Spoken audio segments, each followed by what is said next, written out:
I remember. Perhaps I'm the only man on Earth who does. The pattern of every leaf, the placement of every sentence, every crack in the wall, every twitched nerve, the beginning of every collapse. No! Let go of me! I won't believe it, Aleph. Visceral realism will not die here.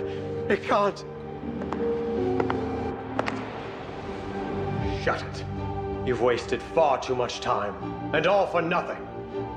I will prove that this prison is the only path to transcendentality. Memories endlessly flood my mind like an infinite garbage heap. Our efforts to reach transcendentality have come back to bite us. Aleph, finally I've reached one end of the thread that runs through this labyrinth. Unassailable, indisciplinable. Only literature can pave the way to transcendentality. The power of discipline has long flowed through people's veins. It is inescapable. The key to ultimate governance lies in this prison built by my own hand. Stop. Transcendentality has never been so close. No water. Enough.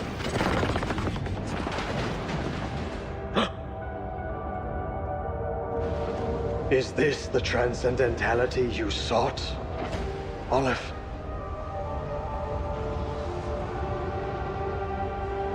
No. Just the foolish dream of an imprisoned soul. Boundless reality. I remember it all. Yet the ultimate truth still lies beyond my reach.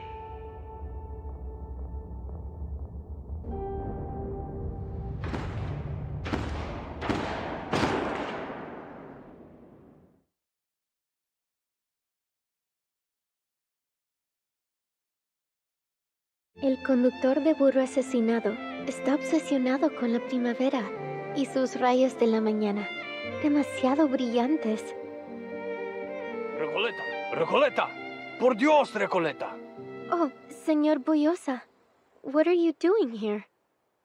You've been staring at that thread for 10 minutes. Quit all of this daydreaming and get back to work.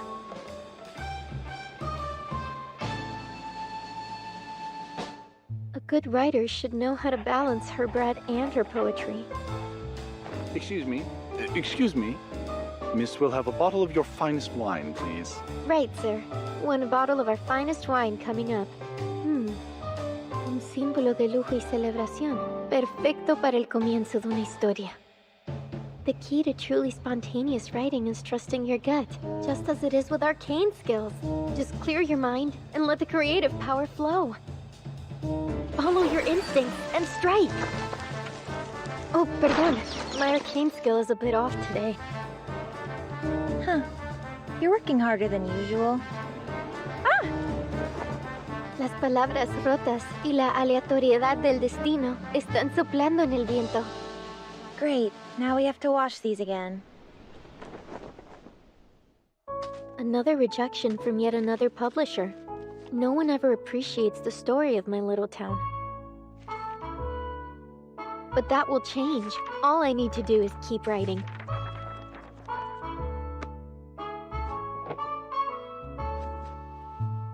Marcus, Soneto! What are you two doing? We're tidying up the bookshelf. This is my novel.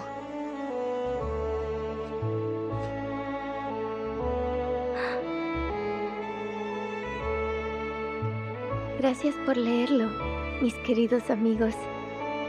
Así que esto es lo que se siente, no estar sola nunca más. No lo entendiste en absoluto, ¿verdad? Where's the director? This is my money she's spending! She's been locked away in that room since last night. She's refusing to see anyone. She hasn't come out at all? No. Wait, something's not right. 3, 2, 1, push! Director? What happened in here? Is she still alive? She's still breathing. Call ambulance! No need. I got the shot. What? I set up cameras around the room. I needed to capture an authentic reaction to finding a corpse, and you all just gave it to me. Thank you. This is a joke! We don't have time for games! Well, great films aren't made by following conventional methods. He's playing the hero? Are you crazy? He's a relic! But he's ambitious, and he's lived the life of the character. To find the most fitting actor for the part and put the best performance out of them. That's the job of a director. You kidding? You can't just do whatever you want. We have to assess the risk. Stats, market data, that's something we can trust. But why chase the trend when we could break new ground and create a classic? Trends come and go, but a truly great film is timeless. No actor's gonna work with you again if you keep torturing them like this. I'm only asking them to do their jobs. Any Hong Kong stunt performer could do it. This isn't Hong Kong. Who says it can't be? Our winner is a director of remarkable vision with a keen eye for talent and storytelling. Her work has inspired us all. Ladies and gentlemen, the award for Best Director goes to Noir! Thank you all. Anything you'd like to say? Never limit yourself unless it lifts you higher.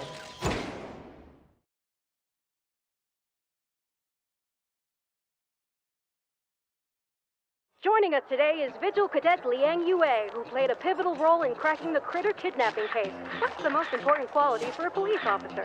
Added discernment and discretion. She almost sounds like my fuddy-duddy grandpa. They ought to be interviewing you, Poitier. See, I made the dumb mistake of not having a famous family of arcanists. It's just for the ratings, that's all. How's it feel, huh? Upstaged by your own rookie? It's no big deal. Truth is, she earned the spotlight. As the saying goes, Sai Xiang Du Li Nang Cheng Xuan. You gotta have a heart as big as the outdoors. Border, we have a situation. Well, where'd you pop up from? I've been here for a while. And you didn't think to say something? 时不言，寝不语. You got me there, cadet. Sorry, but it's urgent. We've got a report of a thief using levitation arcane skills to escape arrest. Any more details? Suspect spotted. Pull over. Huh? Where?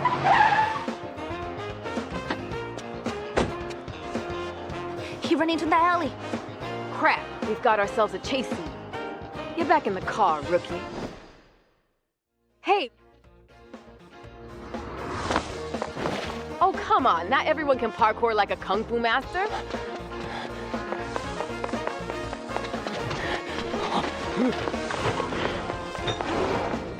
Wait for me.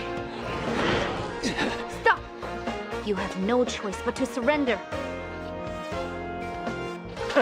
They're using kittens instead of police dogs now? What the?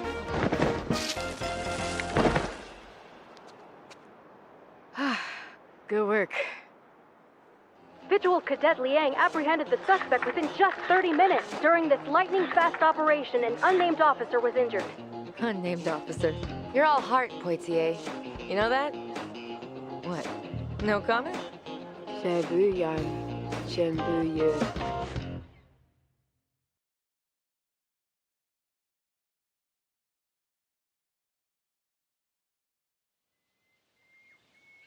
For the Nukutai, cracking a coconut open is as easy as spotting fish in clear water. All you need to do is find its eyes and the mouth. Then look for a line between the eyes. And cut across it. Whack! A direct hit to their port side. 3 cheers for the captain! The tutu, stop smacking that ball. What did it ever do to you? Listen, mate. we're here to give you a bit of a taste of the real world, yeah? So, you've got to do what I say. Yes, Captain Regulus. Good to hear. Wait, where are your shoes? Books, the vessels of knowledge. Of course, this wise captain can see their true value. But this one's a bit too advanced. You should start on the ones with pictures.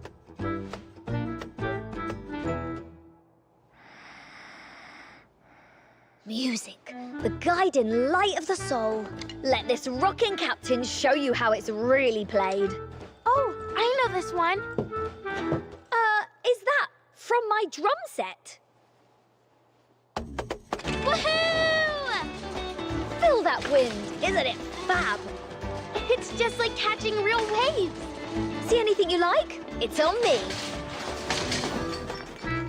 Oh! That was an awesome day. You're back. Regulus. For Tutu? Rock and roll, Miss Burton. Regulus. A word? What's in your hand for Tutu? It's a souvenir. This little island looks just like Nukateao.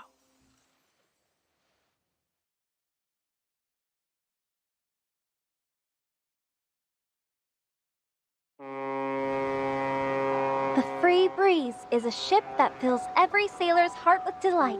It's quick and vibrant, like sunlight on the gloomy sea, bringing music and joy to every port. Miss Barcarola!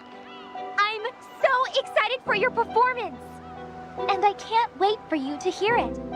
It's my goal for every guest to experience an unforgettable musical journey with me, and the sweet sounds of my crackling box. I'll be performing with this, my crackling box. Miss Barcarola, are you certain you want to use that in your exam? Yes, sir. Silly little girl, always daydreaming. I can almost hear the whispers behind their forced smiles.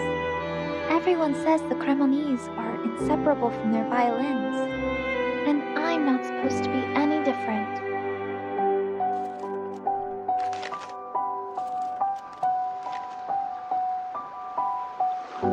Then go out into the world. Our family name will open doors for you in any orchestra. Or just tell them you're from Cremona and show them your violin. No, Mama. I won't travel as just another violinist from Cremona or Stradivarius luthier. I want to go as just me. That was a masterpiece! Miss Barcarola, my spirit is uplifted and I feel as though I have transcended the bounds of all joy. Your music is like a gift from the muses themselves! Thank you, sir. But maybe you could leave your kind words in the cruise's travel album? Instead of yelling so loud people back in port could hear.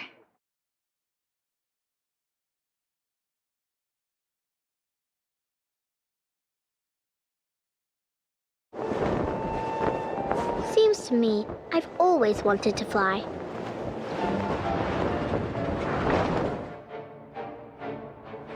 You've only practiced how many times now, Flutterpage?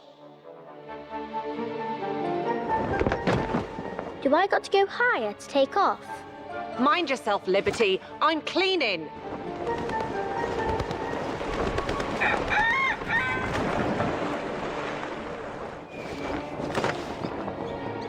Birds fly because they got wings. So, where do I get mine?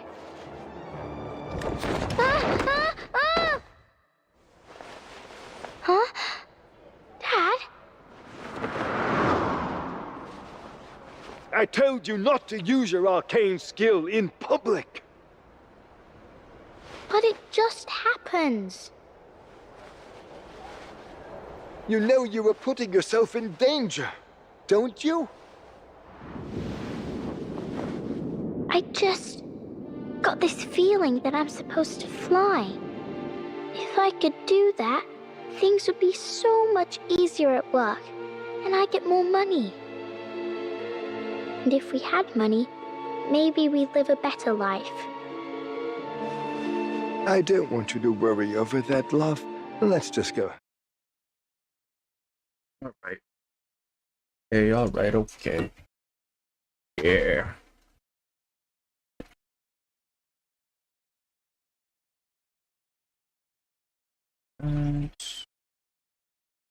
And alright. Hang on, I've got like a million things playing right now. There we go. Cool.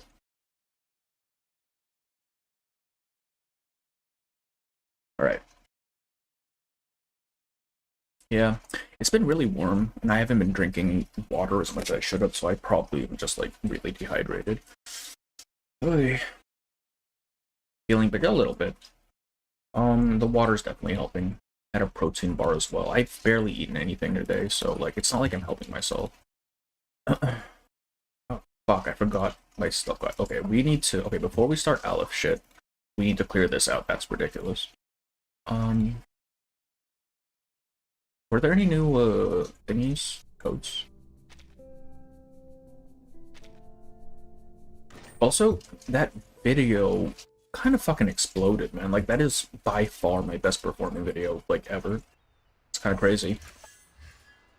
It does make me feel a little bit self-conscious, though, because the next one is definitely not going to have the same level of editing, and I can already tell it's going to be like, what happened? Why have you done this?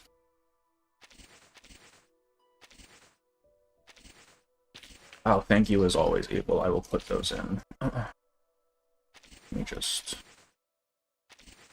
So that's good enough.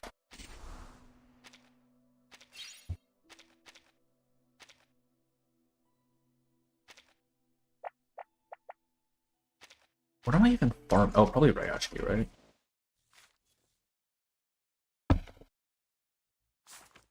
Man. Did I log in? Yes, I think I logged in yesterday. I'm not actually sure. Hey, Mask, how are you? How are you? Welcome in. Alright, let's see here.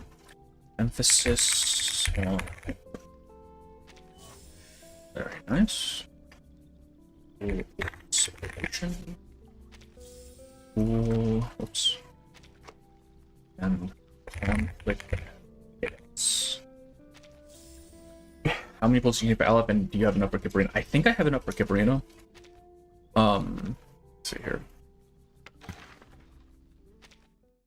Oh, fuck. Yeah, I'm gonna be off banner for Kibrina though, so it might be a problem. Okay, so I lost to Eternity. 6-9, yeah. Basically 8 pages, so 80 pulls. Which, not great, but I mean, I did get an Eternity, I guess. That's fine. I'm hoping Kibrina doesn't lose the 50-50, because I'm actually screwed if it does. Alright. I need to uncap. Not even uncap. I just need to... Let me... It's gonna take a while to do, honestly. Maybe we just don't. Ryashki. I need to do Ryashki. Farewell, Ryashki. Okay, what are these? Can someone... Why are there 4? I don't know where these are supposed to be. What in the world?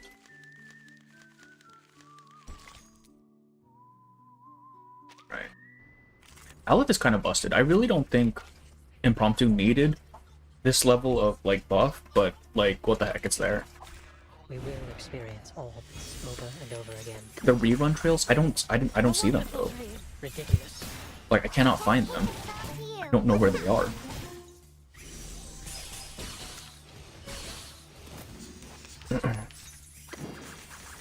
Also, what triggers the impromptu going red like that? Map icon on the node. Okay, let me take a look.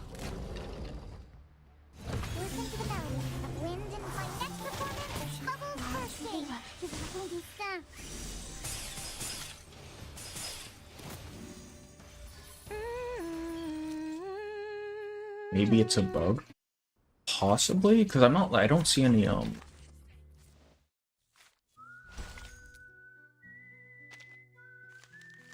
right? Because it would normally be just somewhere in the area, right? But like, there's nothing.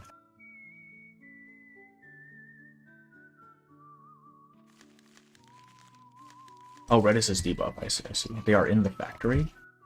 Oh, okay. How do I do this? Build the workshop. Where is this? I'm so confused. I don't know what I'm supposed to be doing for this. Oh, it's one of these puzzles. Okay, I'm fucking dumb. Holy shit. Oh my god. I'm actually stupid. That's crazy. Wait, that's not right. Oh, okay. You sure? Okay, now what? Let me out, boy. It worked. What do you mean, man? Okay. Okay. Oh, we have to connect the... We do, right? We do have to connect to the thing? We're close, yeah. Yeah, I get that. Hang on. What? Sorry, my brain is not functioning at full capacity right now. How do I make it?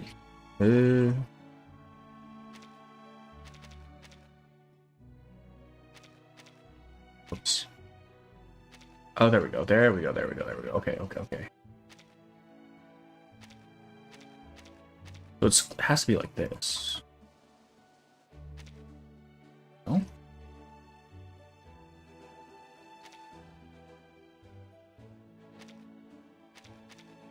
There we go. I was getting thrown off because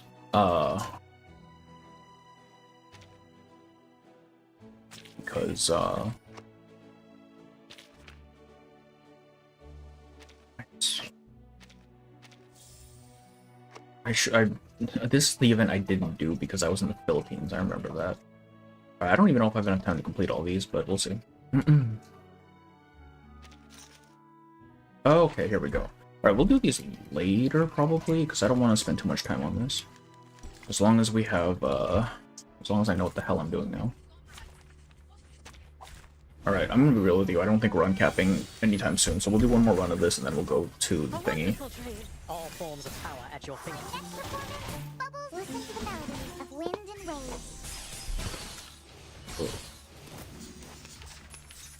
Yes, my... Stars. Is that better? No, not really. Not good enough.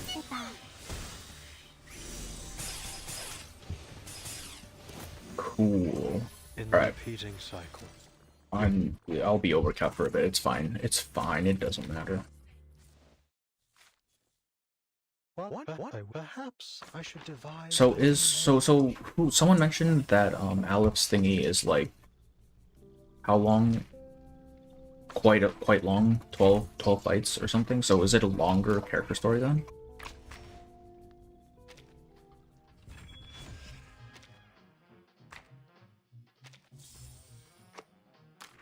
I sort of would have liked it if they made his story about his backstory. That is also, it's not a backstory. Okay, I wasn't sure. I assumed it was either backstory or it would be post whatever. Oh, fuck, we have to do phototext as well. Actually, no, we'll do phototext. When does this end? 7 days from now. Oh, okay. Well, I was gonna say we do it next week, but yeah, we might have to do it sometime this week. What am I doing right now? This one. The answering machine, the butterfly, and the literary critic.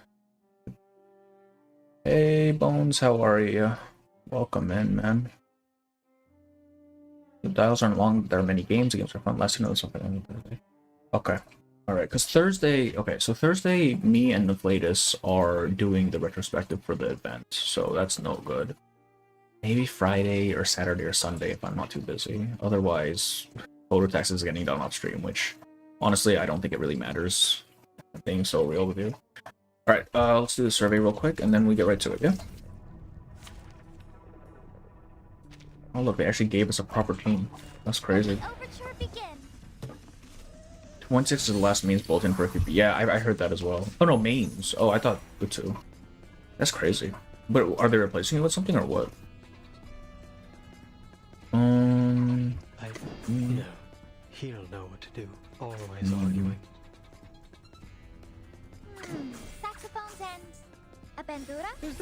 I don't know what the order for abilities is with Aleph.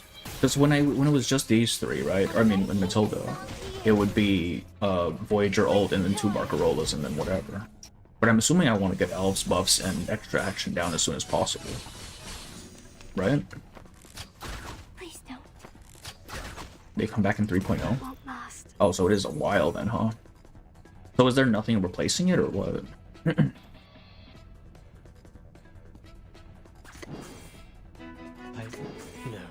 he'll know what. No. Why did they give us TF for this? Is she literally like the best option right now for impromptu? That's kind of sad. All forms of power at your fingertips. Get B1's basically a photo page, you just have to pop bots by next round. Oh, rain suppression, brother, I hate that mode. I do not like that mode, it's so annoying. I'm bad at it. I couldn't even clear like the second one, I don't think.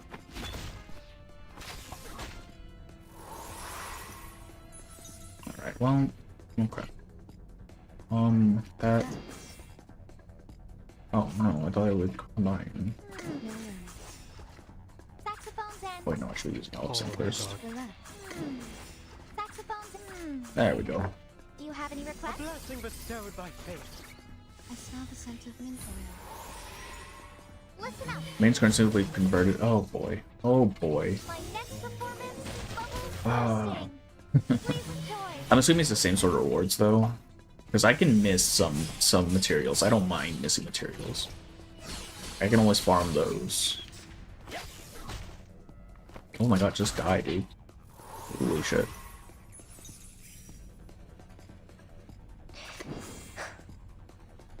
No, he'll know what to do. No. Yeah, same aspect about me. Yeah. It's kind of rough. Alright, well I guess we just have to learn how to play Rain then. Alarm bells or something? I forget what it's called. Microphysics of power. Microphysics of power. Also, I saw the new Euphorias. They're... Centurions looks like something else, I tell you.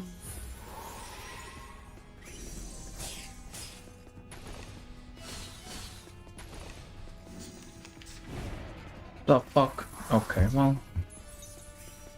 Okay, so this thing copies whatever I cast, the first 2 incantations I cast this turn, right?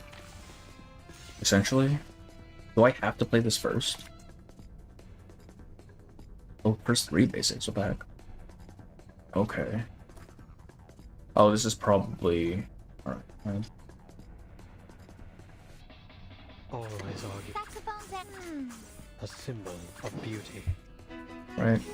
All forms of power at your fingertips. It does. I don't think it includes ultimates. I have never seen it copy an ultimate. I'm gonna assume that I don't need to play it first. Stars. Abgatins is fine, but looking back to Shemaine, his seems good.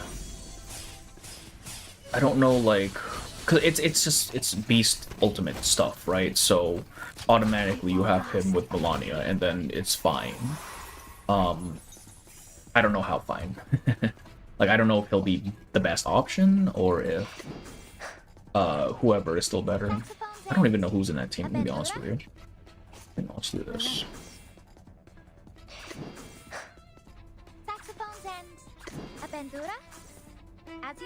Hey Pebbles, how are you? Welcome in. Yeah, it's been a bit. I see you on Reddit all the time, bro.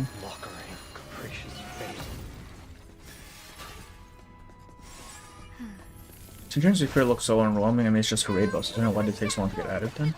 I don't even know what her raid buffs are. I'll be so honest with you.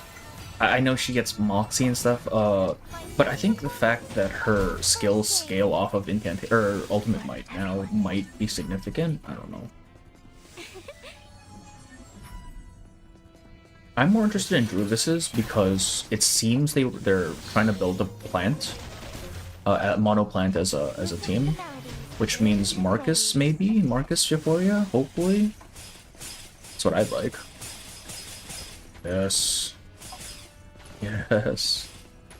God damn! What the hell? In the repeating cycle, we may feel. Does Euphoria just scale indefinitely, or is there a cap to how much you can shoot?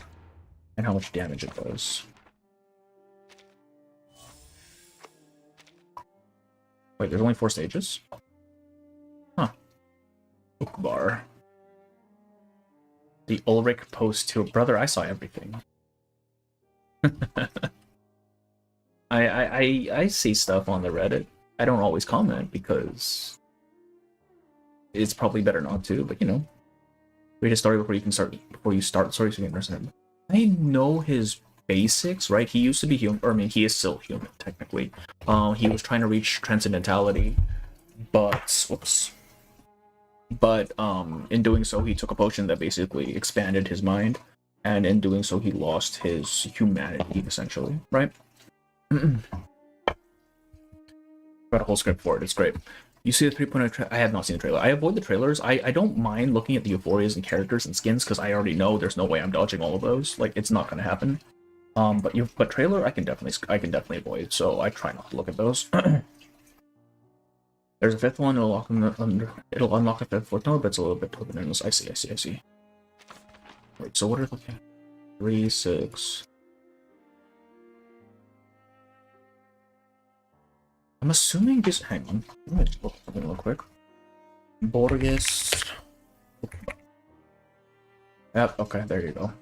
So I'm assuming these are all titles of, or at least related to Louis Borges's works. This is something like Aleph?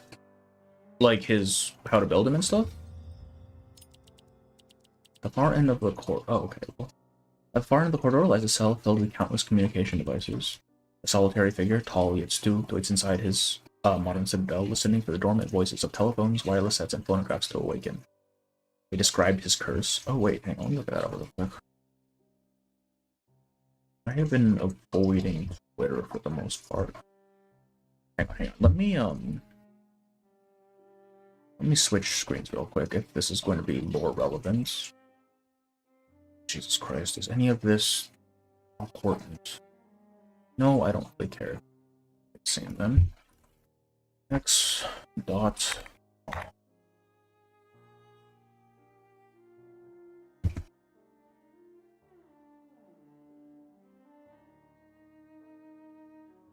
Okay.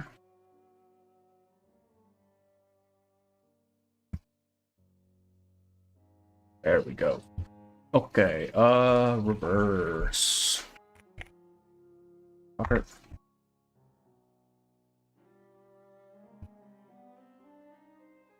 Need the Aleph. I have read the Aleph.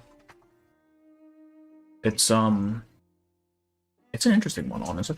I wasn't expecting to really vibe with Borges' works just because I'm not much into short stories. Like, I like to have the meat and potatoes of all, you know what I mean? But it was very interesting. I'm reading through his Sahir right now. What am I looking for? His curse, okay. Just a vanished from his own tail. It's not that.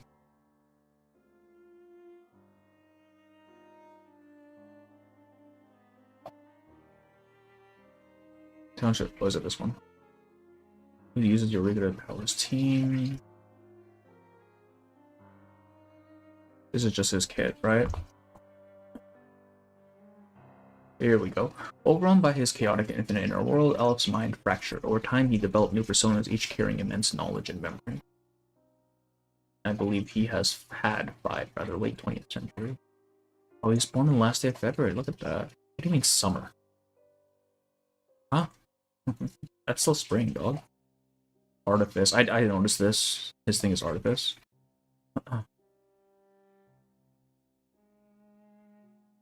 Al's downfall began with his obsessive pursuit of the unreachable, what he called transcendentality. His rationality and awareness were so heightened that they became warped in on themselves. In order to absorb and retain every shred of alchemical knowledge, he took forbidden elixirs to transform his mind. From then on, he could remember every word he read, every vein in every leaf, every stain on every wall. But he lost the ability to interpret the simple motivations of others and even how to relate with the world beyond the words locked in his mind. That was the price he paid for the infinite. Excuse me. Overwhelmed by his chaotic and infinite inner world, Aleph's mind fractured. Over time, he developed new personas, each carrying immense knowledge and memory. He was Aleph, the brilliant but arrogant alchemist. Merlin, doctor and psychologist of the National Foucault Studies Association. He became an idealist, lost in a literary labyrinth of his own design, but ultimately he was just another patient who could no longer control himself. Burdened by a flood of detail, each persona wore into exhaustion. As the cosmos within him grew ever more incomprehensible, each persona searched for a way to escape reality's chains, yet transcendentality remained forever out of reach. Aleph exiled himself to a prison for Arcanists at the edge of the world, Tierra del Fuego. He now spends his days in silence waiting for a telephone to ring. Known as the man with all the answers, Aleph offers counsel to any who call, be they Manusfinite, Lawrence, or even authors who cannot find a single reader. Yeah, he basically just kind of brain blasted himself. That's crazy. Oh, right. Forgot that, like, seasons aren't, like, set.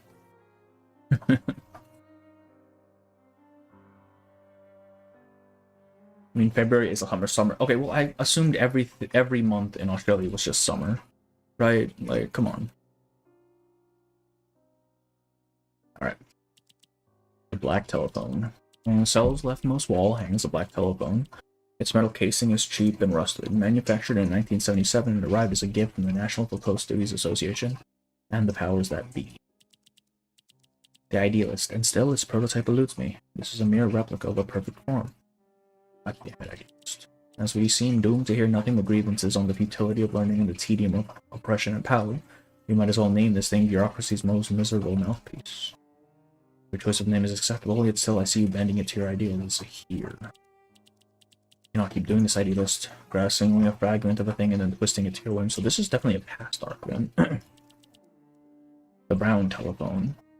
That's Colombia. Every month is summer. Yeah, alright. Well, I can't argue with that. Who was here? Zahir is another one. So Aleph had 5 that we know of at the very least, right?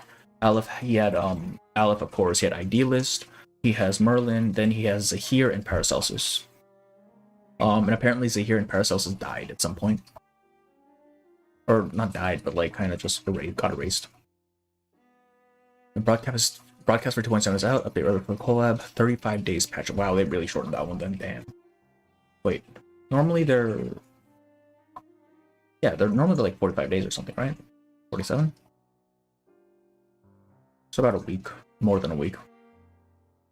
Oh, but if it's only 35 is like an odd number, like a weird number, right? So that might be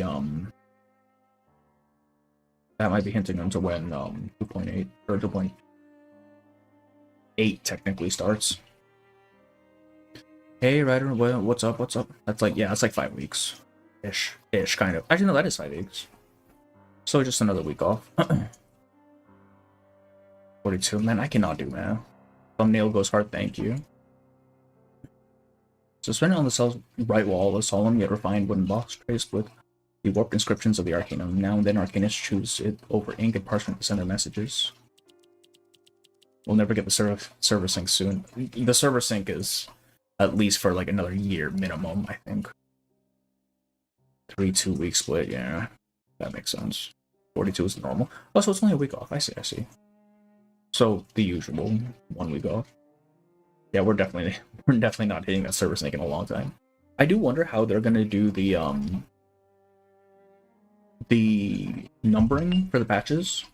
Like, is our 2.8 going to be Assassin's Creed, or are they just gonna name it something different, or number it something different rather, just to keep things consistent?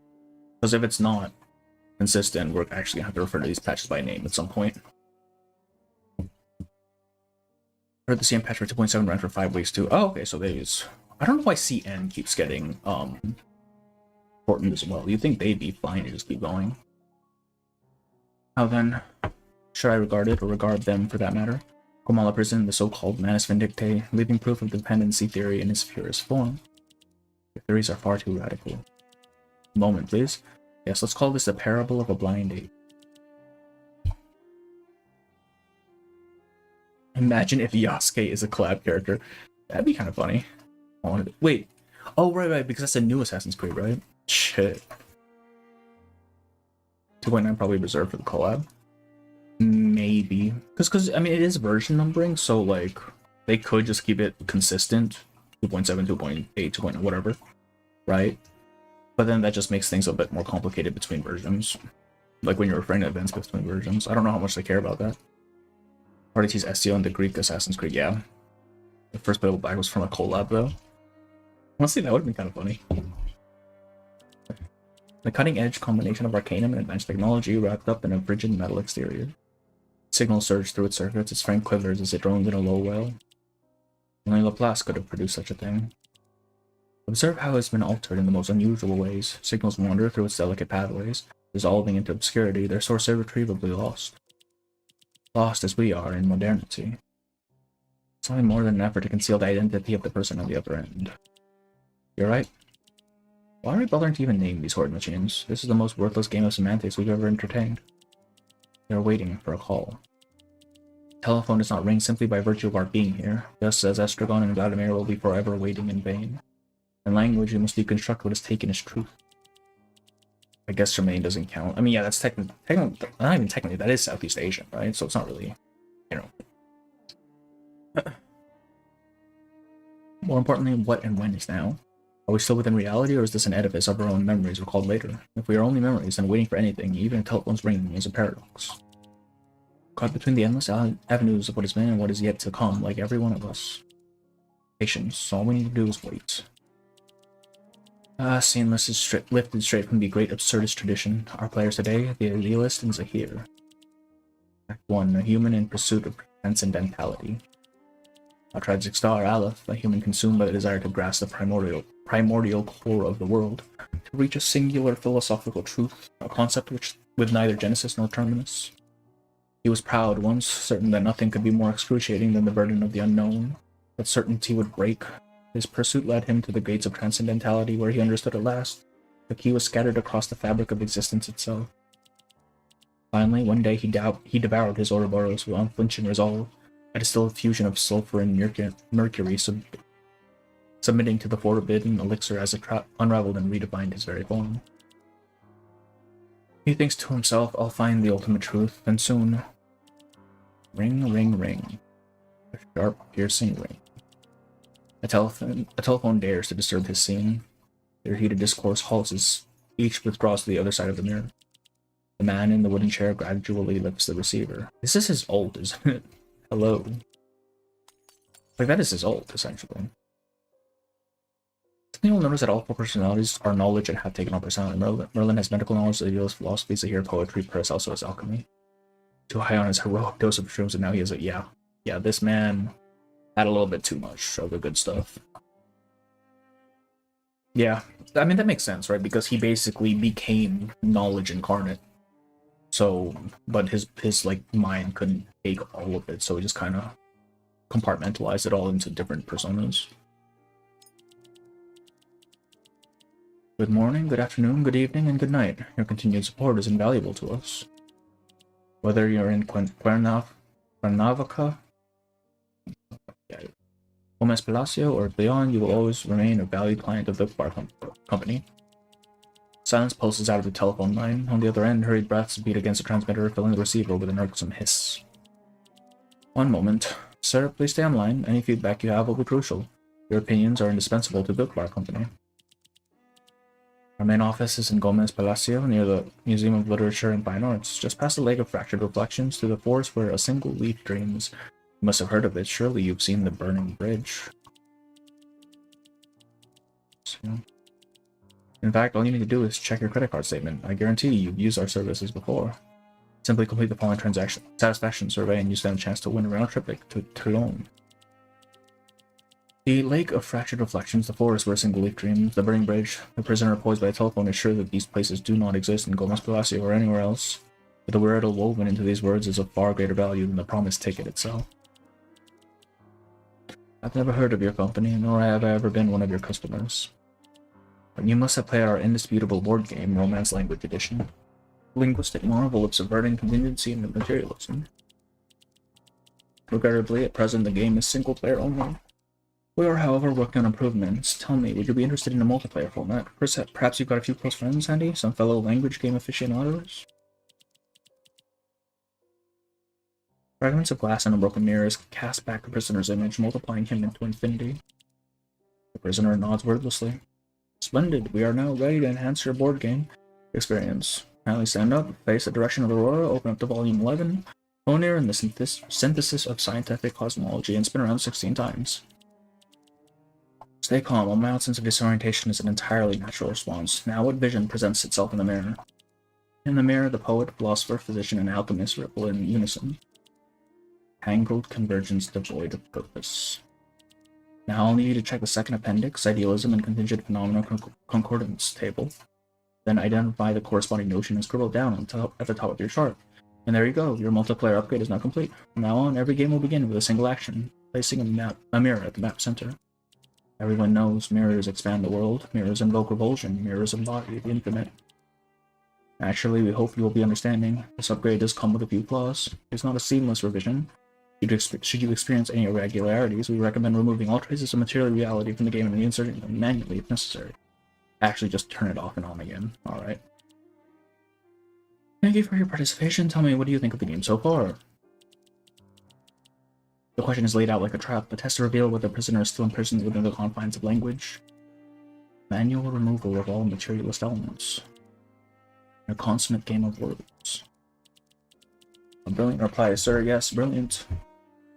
You have demonstrated a stellar understanding of the indisputable board game's true significance. As it stands, our current understanding of reality is inadequate to unravel the mystery of this inexplicable call. You must anchor our objectivity in the solidity of being itself. Through thought and discourse, we will in time find our hands upon the door of transcendentality. Holy fucking hell, man. Oi. 6 and Aleph wanting to being cursed with ultimate truth and also harboring multiple. Yeah.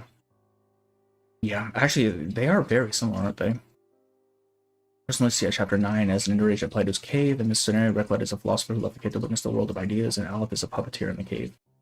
I can see that, honestly. But I do think it's more of a Don Quixote allegory, right? Where Recoleta is the Don Quixote who chose to keep dreaming, and then everyone in the prison is kind of, like, they just gave up, right? Like, they gave up the dream, and now they're just, like, because their original thing, the reason they're in the prison is because they were fighting for something, or they were trying to spread some sort of message, but the fact that they're here, and they don't really have any intention of leaving or fighting, makes me think that they've just kind of succumbed to reality, you know what I mean? Or at least their version of reality. And it's a bit early since you got into it. What's your first impression? The presentation is interesting. I think for a character whose primary issues are internal, like with all of his personalities, it's a good way to present it. It's a lot of fucking reading though, right? Which, you know, if I'm reading it aloud I'm gonna get tongue-tied. I always do. You'll notice the names here mentioned are from Plon, Bar Orbis, Tertius, and the title appears fragmented in what he says. Wait, what do you mean? The title appears fragmented? All letters in Hebraic alphabet? Oh, are these all Hebrew? I didn't even know that. Hang on, let me see that. Bar Orbis.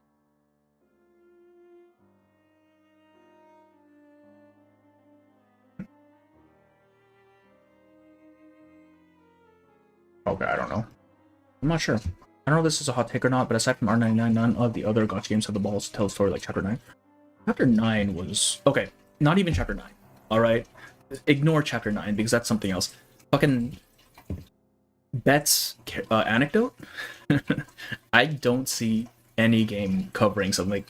I was not expecting physician-assisted suicide in my fucking anecdote, alright? That came... It didn't come out of left field. I saw it coming. I just didn't think they would actually do it. Alright, it is wild. Don't Count reminds me I gave God to thank you for introducing me to Limbus Company. I haven't played Limbus in so long, my guy. Like, the story's interesting, but I just cannot with the gameplay. It's so... Can't do it. I just been watching Checkpoint streams. Because then I just get the story without actually having to play the game. Blown apart or was a short story by. Okay, I saw that. I saw that. I looked it up, and I saw that. I just didn't know if they each had their own like meaning or whatever, like of significance. Also covered a lot of it does, yes, for sure.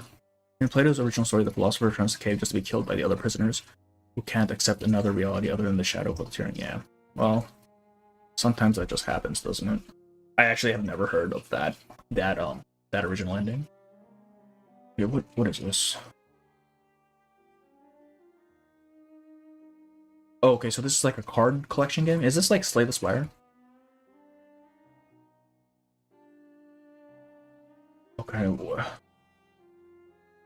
one additional memory die. Oh, it just gives me all of it. Okay, cool. Roll dice and roll out, okay. You will play as yourself. Find reason within the rational and find answers in the trivial, just to beat these phenomena one by one and cast them back into your meticulous mind.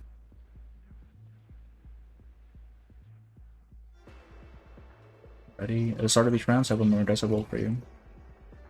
It's TCG. God, I love TCGs. Oh, I got the I have a couple boxes of the reverse 1999 cards, and I'm trying to figure out when a good time to do an unboxing for those would be, because I spent way too much money on those to not like at least try to recoup a little bit.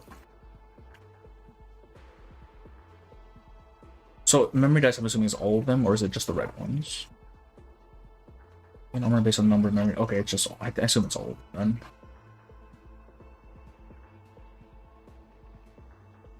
Just fucking Magic the Gathering. Or not really.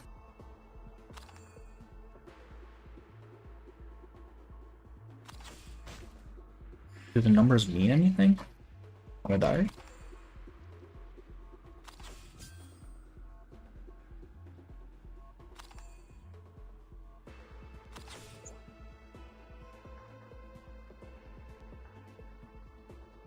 I buy a Holo 37 card. I'm pretty sure that's in there. And ground. Let's see. They sell the tarot cards. Well, so they're not exactly cards. On the official website, they have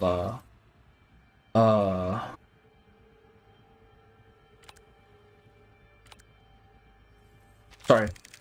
Train of thought, Jesus Christ. On the original site, they have like the tarot cards, but they're like made out of metal, essentially. The cards I'm talking about are, I think, a collab with another company where they just made reverse 1999 cards, and they look kind of cool. So I'm gonna be opening those at some point. What am I even doing? Oh, I see. You said he's from Akbar's company and that you would win a ticket. You could win a ticket to London and Orbis Surgery. We mentioned they were already on names. I think they mentioned Orbis. Let me check it. I don't know what I'm doing. I can't cast that. What? Oh, I need two. I see. There we go. I think I get it. I wish the gameplay this mode was faster. It gets so slow. You have to do full three runs in endless mode to come on. Oh, god damn it. Okay. Goodbye, Bones. Alright. I kind of get it.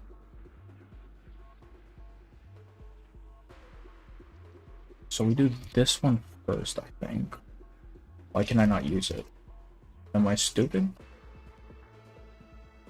Oh wait, I have to confirm dice. I'm done.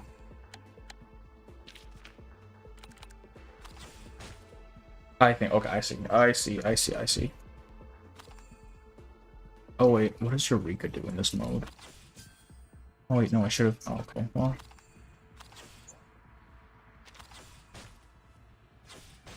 3 point is coming tomorrow, I'm so excited. I'd be excited if I could fucking play it, man. Excuse me. Also, Idealists get so broken in unless if you look at specific cards. Okay, so it's one of those sorts of things. I mean, we just fucked this guy up, right? Boom. Idiot. Anesthetic treatment, deal 8 damage and... Cards 4. Oh, so it's all just card games.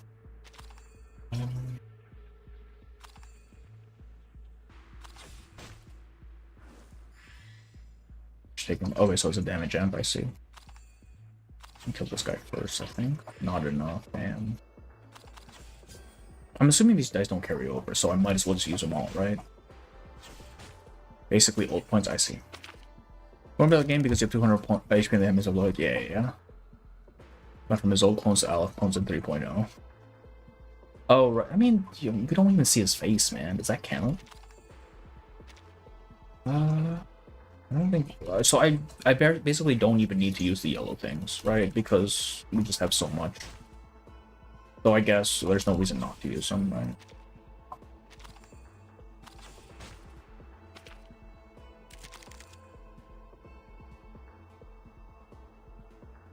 I need more red. I already confirmed. I am dumb. Actually, no.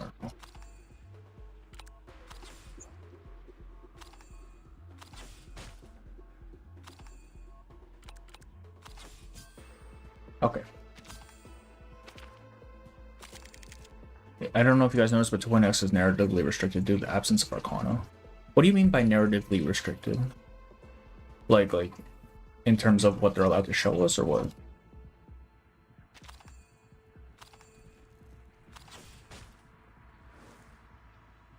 Oh, okay, I thought I had enough. 3.x will make 99 great again. I'm expecting it to. Like, it looks like such an interesting update. So do the numbers on the cards on the dice mean anything at all then, if I just care about the number of dice?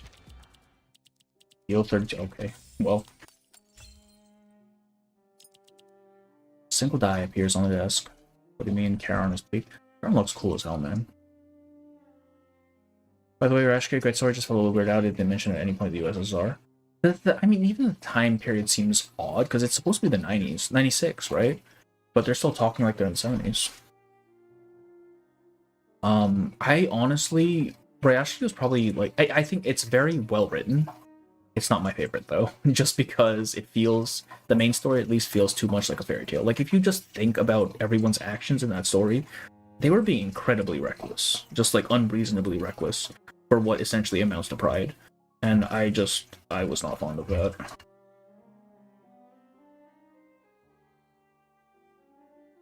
Which country do you think the next place to get an event at?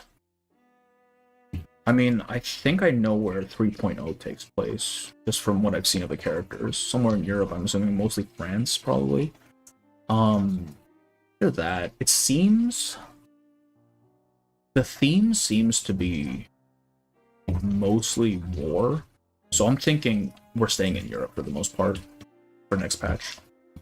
It takes place in 97. Ryashki?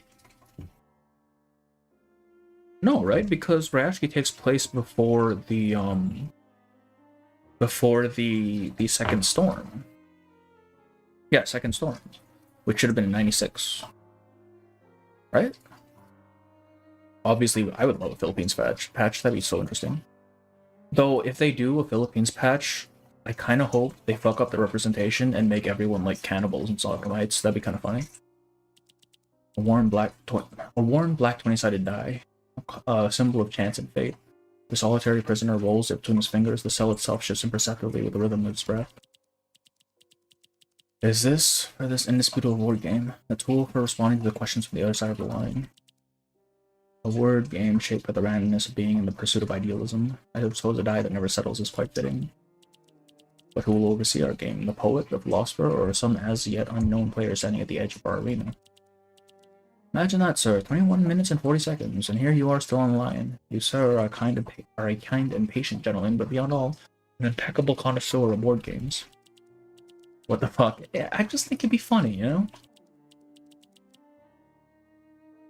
I think the opponent is only promised to start with 2.0. Plus, but as a foundation story chapter, it's a little stupid, but Sentinel's delightful and Cape on her own gives it. Yeah, Sentinel's design is so cool, man. I really like it. Rash is not a comfort story. It is not a realistic story. It's kind of story of human camaraderie and kindness. Yeah, I mean, yes. That's why I say it feels like a. fairy tale, right? Because it like embodies those aspects to almost to an extreme. Like in spite of everything. Where most reasonable people who don't want to die probably would have been like, yeah, okay, we have to capitulate at some point. Don't worry, apparently I still have to say something about that actually though. I mean, I don't know if that's true, but hey.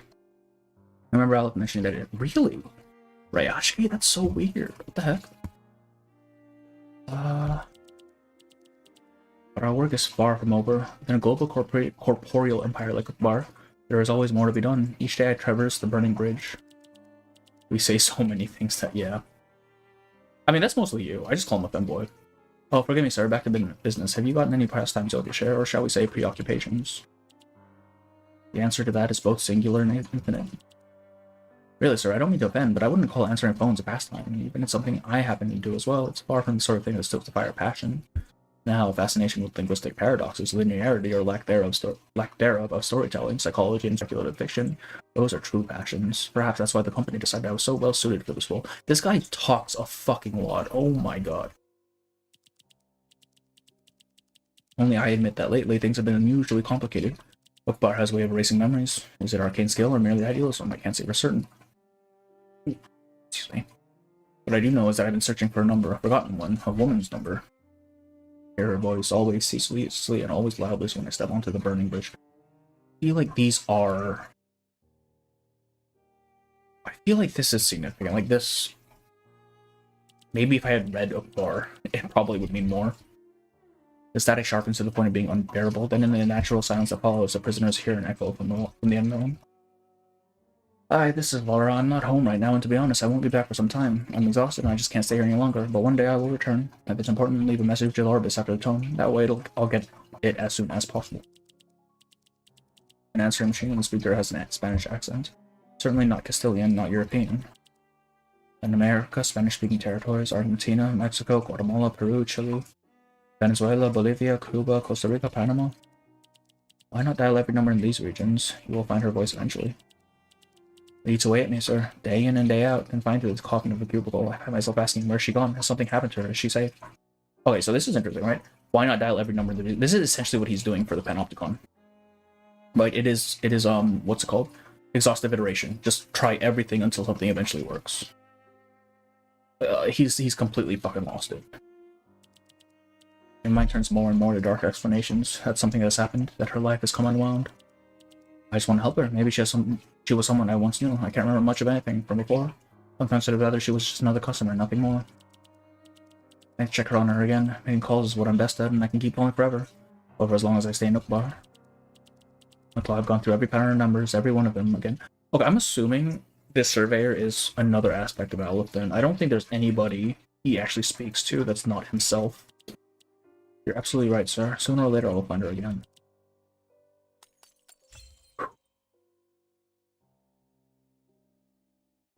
He's yapping even more yap, actually, though.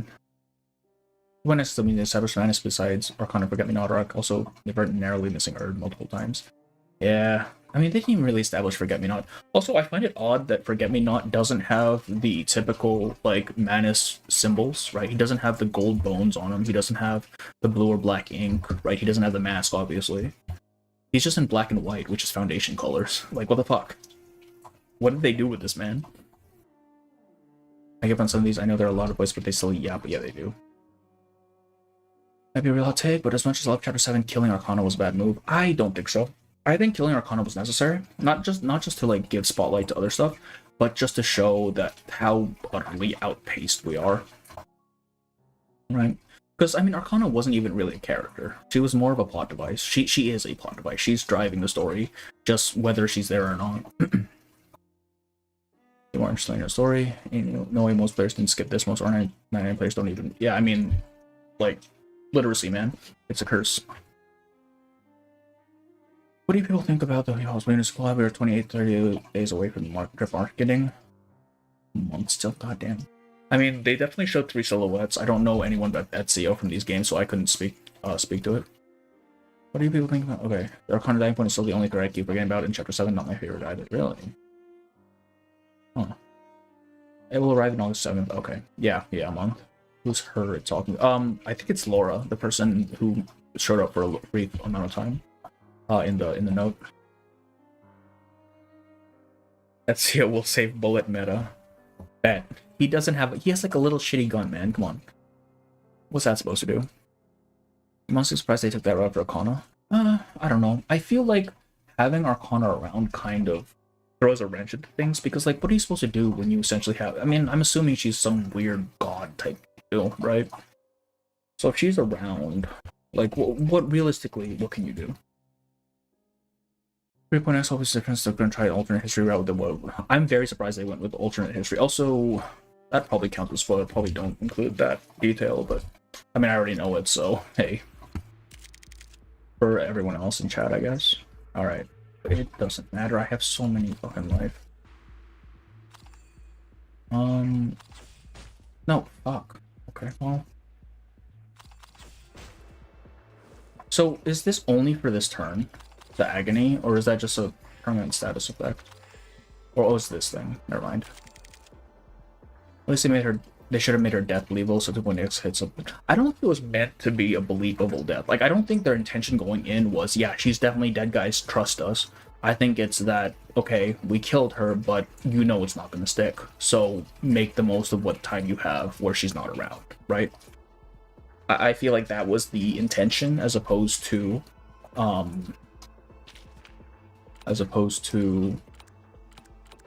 really selling the death. And give me my 3 blues. Alright, well. Oh.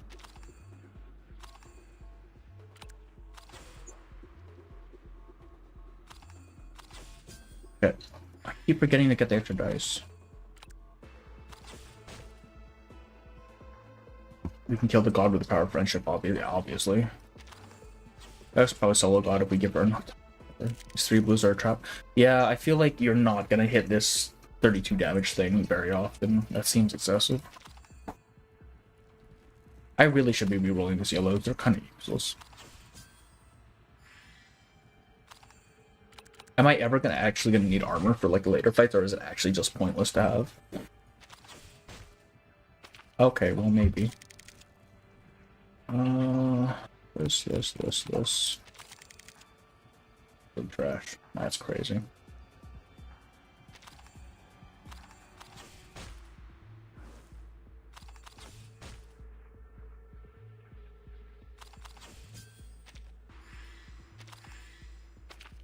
I don't think Arcana can even die. Like it'd be like kill. It depends on what she is. Like I'm really clinging to either she is an awakened or some fucked up beyond. God damn it! I didn't reroll. Okay, well.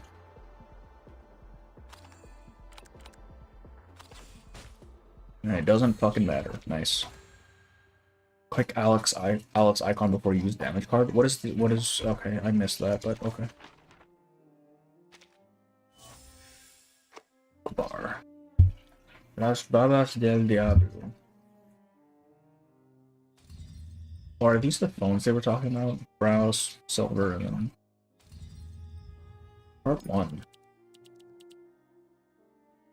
A cluster of nerve pain tightens its grip on the man as he withers away in confinement.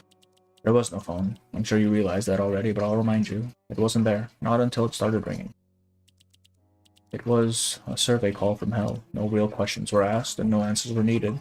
No philosophy, no science, no history, no art, nothing of any real consequence. Surely it wasn't an actual call from hell. I suspect this is nothing more than another of our neuroses manifesting itself. As we re-enter our labyrinth of recollection, which every so often collapses into chaos.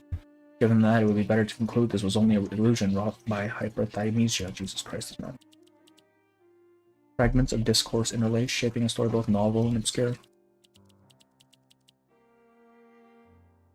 Alternative history is kind of paradoxical because indirectly. Yes, I was very surprised that they chose to go with that. Because, like, the whole point of the critical point is that you're deviating too much from the original history. Well, what the fuck now, man? Like, what does this mean for us? Like, that was Del Diablo. The threads of reality stretch in myriad directions linked by some unknowable force. What is it that you suggest? That we're mentally compromised? How positively unlikely? Well, maybe that's a little more likely, don't you think? Just consider how many of us are doctors here. If we really were slipping into madness, then you could treat it. Oh, Merlin. So in Foucault's book, the goal with madness was not to treat it. It was to punish and to incarcerate and to isolate, but not to treat. But taking medicine at random is not a compromise we can handle. We don't have much time left, Paracelsus. We cannot afford to waste it on ourselves. To see a rose reborn from the ashes, one must at least have the patience to watch it bloom. Okay, so, Borges' book is called The Rose of Paracelsus. The one this guy is based on. Perfection is demanded in all things. Even the tiniest particle of dust could doom the creation of the elixir of mortality. Every alembic, every umber, every vial must be meticulously positioned without deviation. But achieving such precision is too difficult. Wouldn't you agree? Of all of us, you stand closest to our triumph, Master Alchemist. I'll look to you, I'll follow your guidance, and yet are you about to claim, as Aleph does, that beyond this point there is only emptiness? I like how Merlin and Paracelsus actually get along. That's crazy. Like with Aleph and with Idealist, he just kind of shits on both of them. No, of course not. I'm not only pointing out that we can't afford to lose ourselves in these infinite minutiae day after day. Mental fatigue is an inevitable consequence of the strain we put ourselves to. I have walked this path for many years. The rose, nourished by the fountain of mortality, has remained unchanged for 1,000 days, but who can say if it will wilt tomorrow? I've done everything within my power. The rest is in the hands of God. I am very surprised this man believes in God. A monotonous tone, the darkness stirs, an old worn screen flickers on the darkened room. The dull tone persists, rippling through stagnant air. Inside the sealed glass, a rose trembles as one of its wilted petals falls. His hand rises, hesitating for a moment before selecting a chat window that has long remained dormant. You're back. We are aware of it now, but awareness is not enough. Our theories are insufficient, our knowledge incomplete. We need more. More books, more truth, more reality. Olive.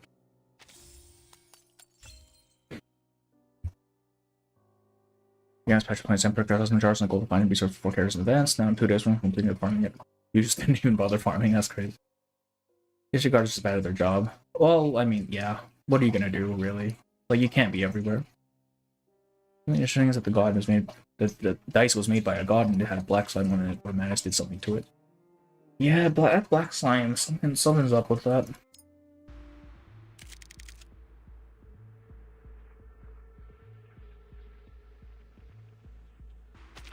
What do you do, boy? At the start of the round, gain 1 stack of association when playing a response card.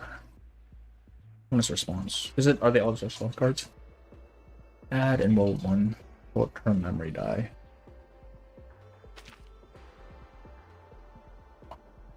Press all cast chances on response. I see. I think I see. So basically, I want Eureka.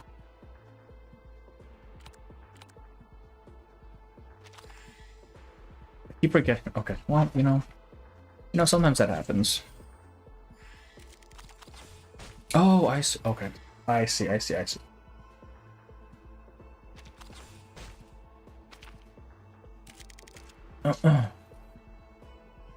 Here's something interesting. In the promotional animation, there's a scene where each arrow wiped by the storm is represented by a cup, and a new arrow from 3.0 showing damage by a gunshot. I mean, that, yeah, if it's alternate history, that makes sense. I did not see that many trying to solid points. Cool stuff, yeah. I mean, we just hit him until he dies, right? Like... Oh, he doesn't have the amp options. I see.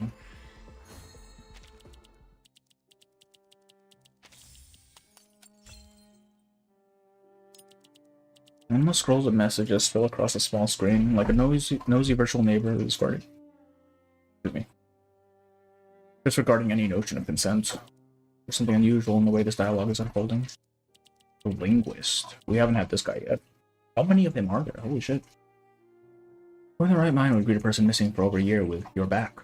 As if your last exchange had been a few minutes ago. I'd be willing to put money on it. You have no concept of time whatsoever. Just a nerve requires no special insight to see it. The linguist on the other end of the screen is not the one he had previously been speaking to. You're not the linguist. Actually, I'm not Ludwig, you're a linguist. You can call me Lorenz. Oh! I mean... Oh, wait, hang on, what? As you wish then, Lorenz Butterfly. He complies without resistance, reshaping a designation in his mind. And you're saying that he's vanished. The linguist, I mean. Right? One day he just up and disappeared. There's nothing left but an empty husk and disaster in his wake. No one can say for sure what happened. Everyone's been scrambling around since.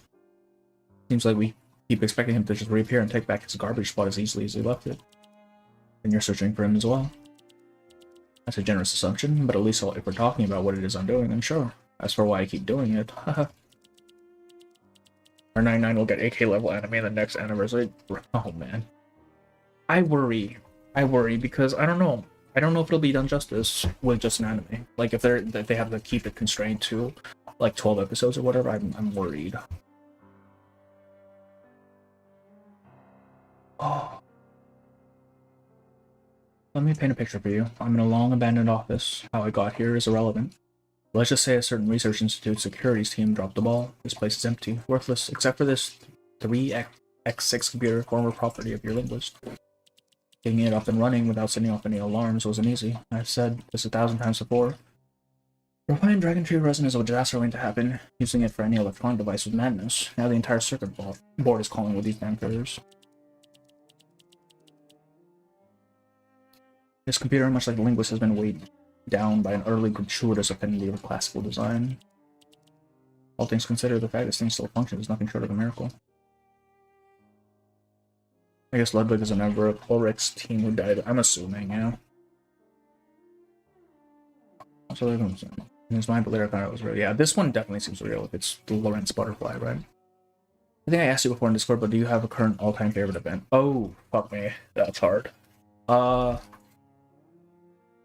Ooh. It's difficult. It's either 1.3 or 2.5. I think 2.5 was extremely well done. I don't know if it surpasses 1.3, honestly, and 1.3 was fantastic to me. I mean, that's how the quality of Risk 999 soon, and like Girls Front. But the Girls Front line got like blasted. I'm so sad. I don't know what happened with that show. All things considered, the fact this thing so okay. What Elvis runs the progress research of the linguist. The prisoner orders and reorders the words in his mind, absent of ethical weight. So far, no answer presents itself. The only thing of any use here is a remote communication program. It's so damn clean, almost makes me mad. Even more baffling is that this program is still running after all this time, and there's only one chat visible in the log, yours.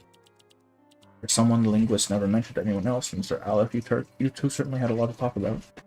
Your chat history reads like an infinite loop. Between June 12 and June 22, 2004, you dissected a single preposition over the course of 3,000 messages. 10 days, huh? March to July 2005, you spent 2 months fixating on whether holiday language exists, exchanging 1.2 million words with a little editing. You could pass for a landmark philological thesis. I have to say, it's a bizarre thing. You're like some kind of ghost in the machine, a hallucination you conjured. So what are you, an undercover Laplace agent, or are you just an imaginary friend? I'm not with Laplace. As for being his friend, I wouldn't know how he defines us. We merely exchange our thoughts when the occasion arises. Alright, you're touchy about calling him a friend. That's fine. I wouldn't be surprised if Blood would call it the same way. I suppose that makes you something of an unofficial advisor to Laplace. My responses are not confined to Laplace as an institution, nor were they reserved for linguist questions alone. So just answer anyone about anything. Why is that, Aleph? Think you know everything? That's a bit egotistical. Unless you're actually a program. Just some old process running on a loop in this dusty thing. Maybe that's why they kept going. I'm not a program.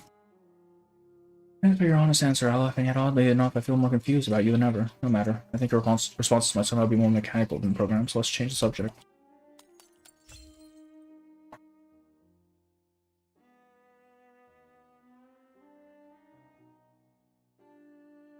Notes on Shwari right now.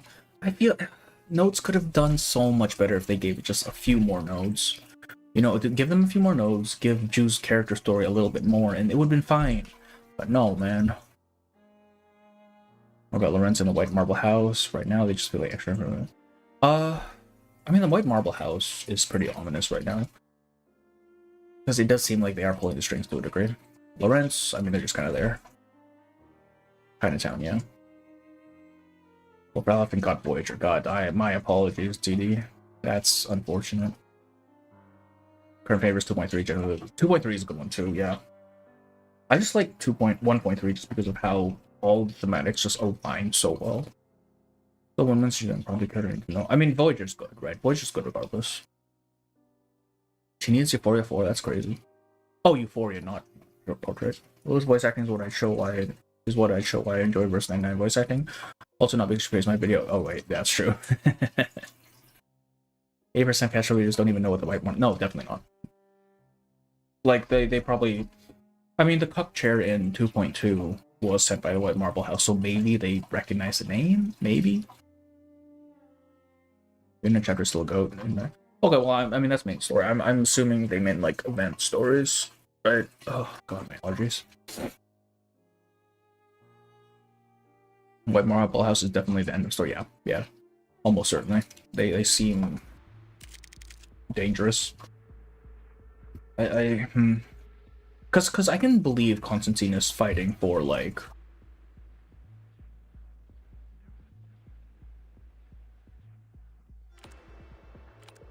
Sorry, I can believe that.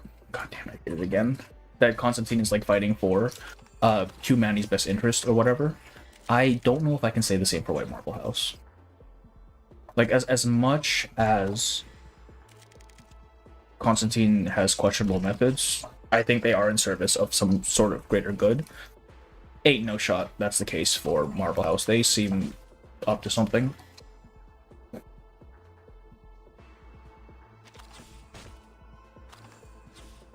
Mentioned the White Marble House are the ones who built the foundation. Yeah, they're like, I'm assuming they're like the executive branch, right? The big top dogs.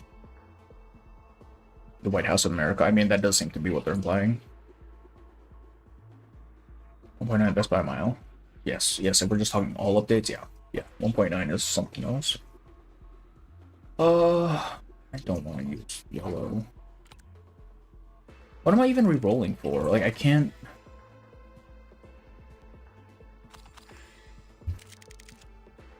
I don't get it. I'm so confused. How does this guy work?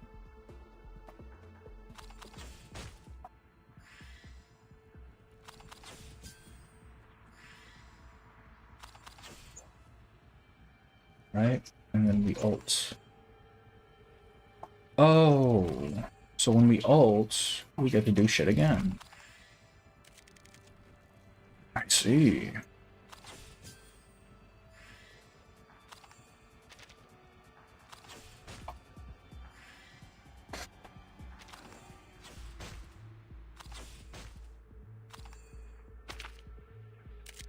Not fair, yeah, exactly. Like, that's why I kind of avoid, like, if people ask me what my favorite whatever is, I try to avoid including main story just because they feel like they should be taken as a whole, right? Because they essentially are, like they play off of each other, so it feels unfair to say, oh yeah, this one was best. Like, yeah, no shit, it was best. We had like three story chapters of build up for that.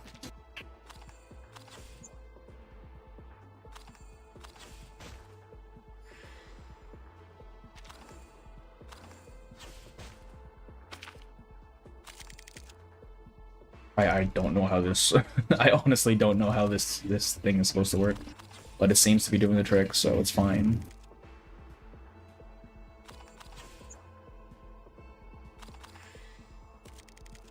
Bro, stop giving me yellows. What is your damage, dog?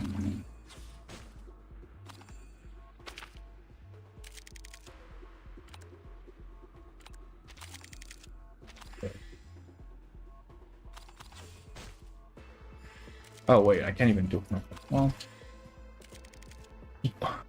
why do I keep getting red?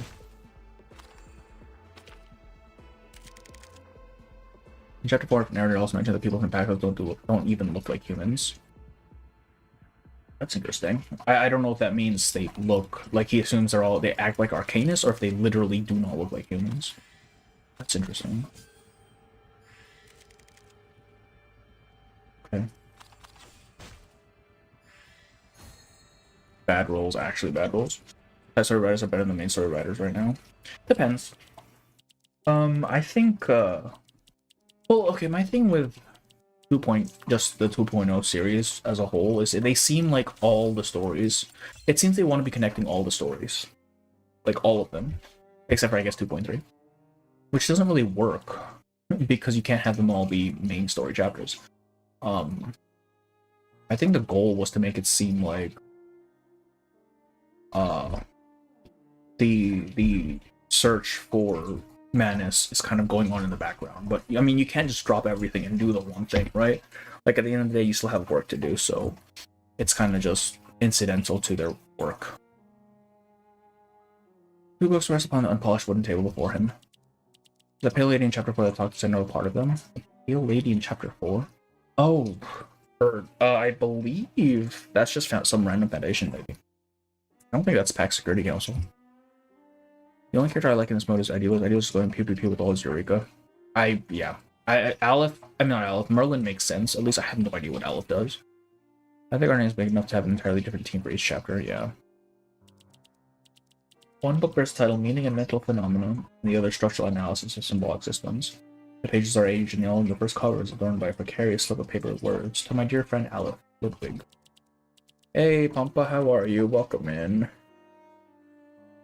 No, I don't think they have different teams. Like, maybe multiple teams, sure, but, like, just for, like, ease of getting stuff out.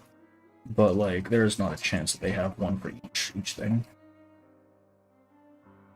The books rest against each other at a calculated 20-degree tilt, an arrangement that forms a structure both intelligible and functional. Problems do not truly exist in gradients of complexity. They are, at their core, just a series of problems. Every problem must have an answer, and each answer in turn may lead to transcendentality. Is how it is, isn't it?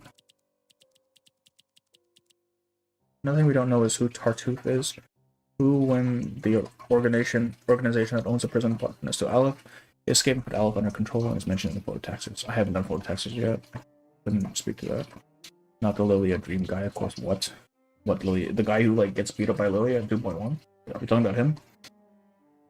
A little side business, purely for the enjoyment of it, which has led me to some truly unusual encounters. But a screen-bound conversationalist claiming to possess all the answers to the universe. Now that hits my top 3 most bizarre, for sure. Second place, an arcanist who was erased from the very fabric of society. A few years back in Luxembourg, I was researching an arcanist when overnight he simply ceased to exist. Maybe it was a curse. Whatever it was, everyone forgot all about him, which in turn made my research obsolete. Apologies, you'll find I enjoy extrapolating from and deciphering my subject's minds until I get a full grasp of them. It's really the only way to find some joy in the work. I feel like this might become like an event or something later on. As for the changes to the mall, it was something that happened in 1999. I was at Cambridge sitting in on a philosophy class when the bird-headed professor suddenly stopped mid-sentence and declared that being a philosophy professor was the most absurd profession in the world. No sooner than that, he left and resigned his post. Another investigation cut short abruptly.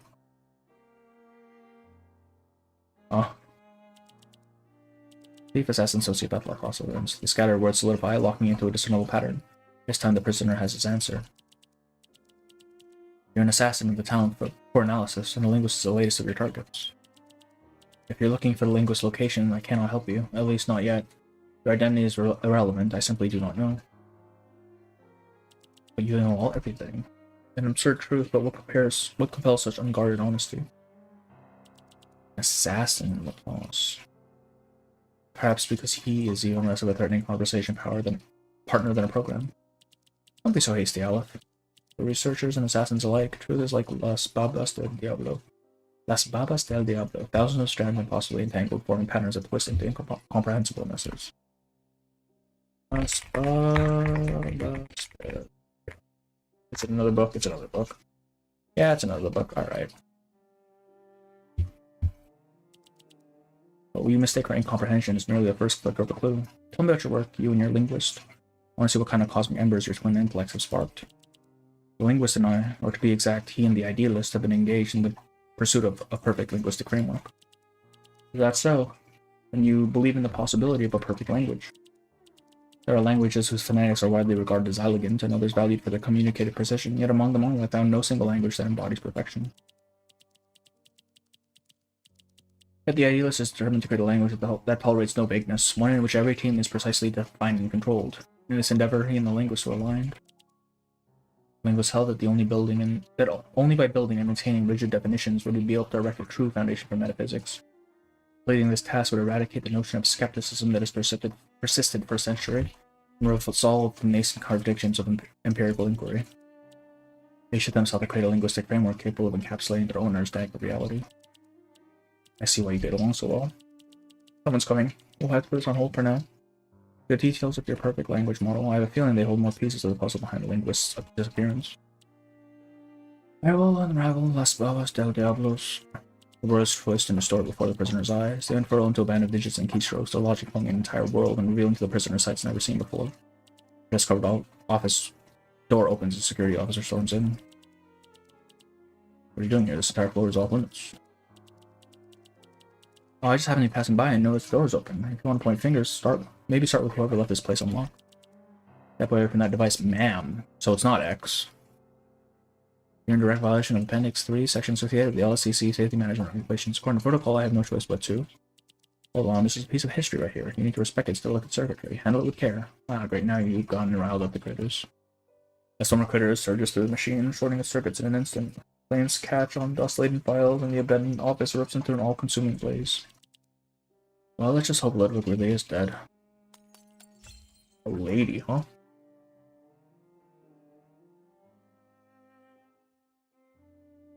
I pretty much I do put Dicey behind since I'm very fun and challenging.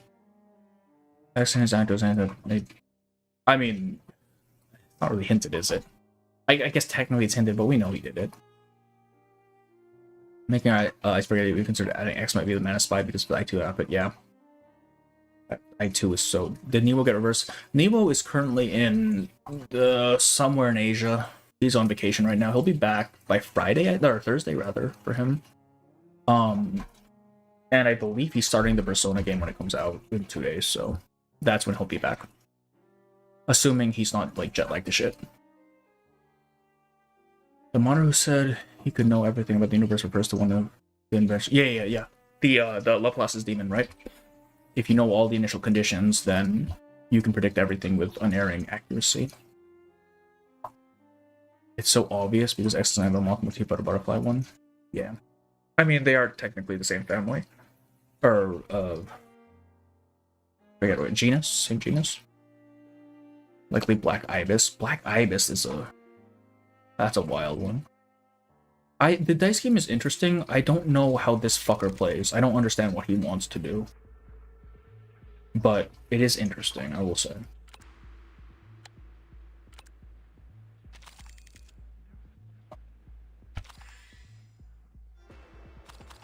To Eureka. To Eureka.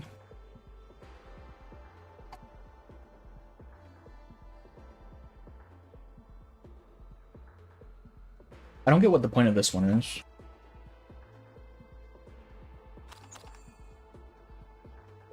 Oh, just to make it easier to cast up. So if I reset... Okay, well... Oh! I get it. I thought... Okay, I think I understand.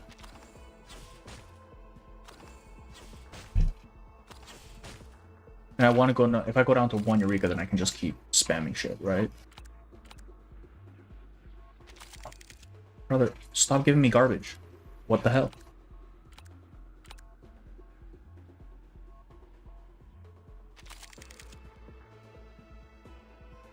Really?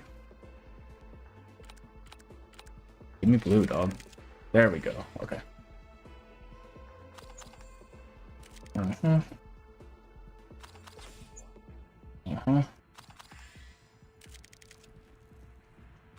These rolls, man.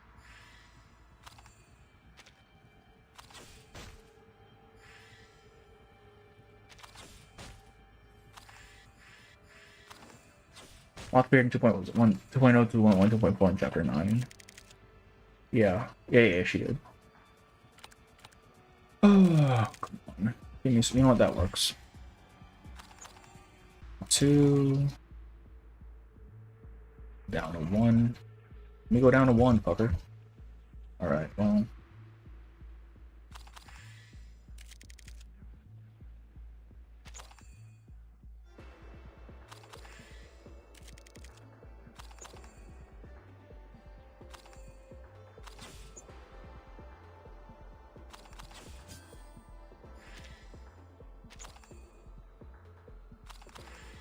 Give me red.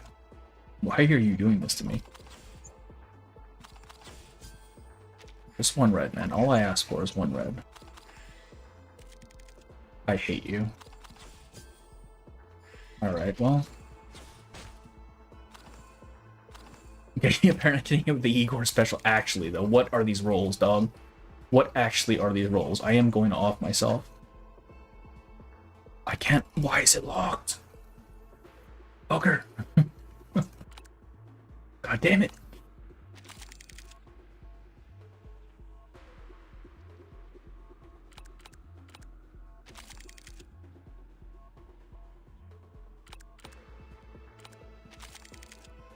I'm ending it. I'm ending it all.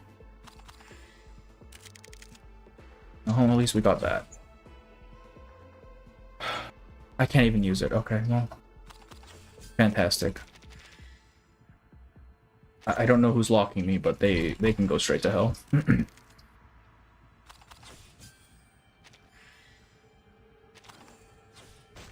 Those ones are weighted, apparently, yeah. What is happening right now? Why is this happening to me? Give me my blues, damn it.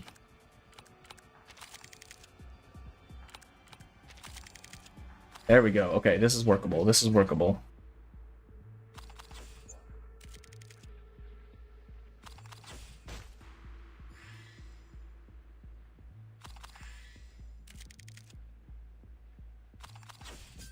Not quite. Red? Just give me one more red. Okay, I guess not. That's cool too.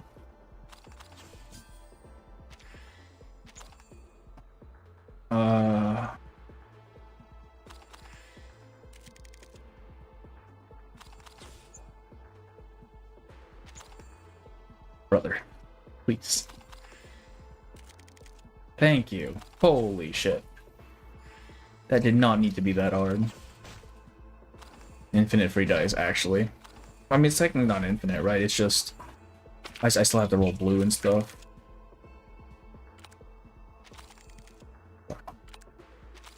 Just one blue. There we go. Thank you. I'm joining Manus after this. Fuck these people.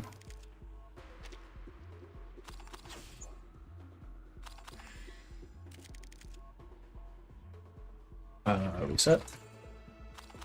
I didn't even need to go all the way down to 1. This gains me 2 Eureka. Like, realistically, I could have just stayed at 2. I guess it doesn't really matter, though. Red? No red. Okay, well. Red. Oh, God, yes. Now we're cooking. Monster and Dreams is... Yeah, apparently. Apparently we're just getting destroyed here. Oh, good luck with the presentation, Frank. This works, because I can just re-roll until I hit red. Good, fine, we'll take it. Alright, we do that. We do that. Why can I not attack? Not even a bother.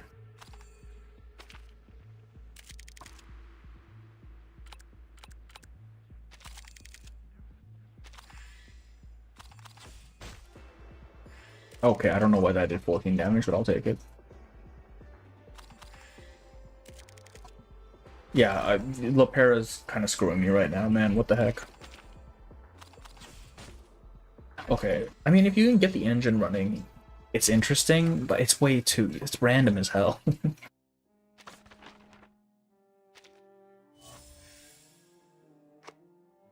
Gusano, cuentos completos. La biblioteca. I'm assuming La Biblioteca is the infinite mode. El Gusano.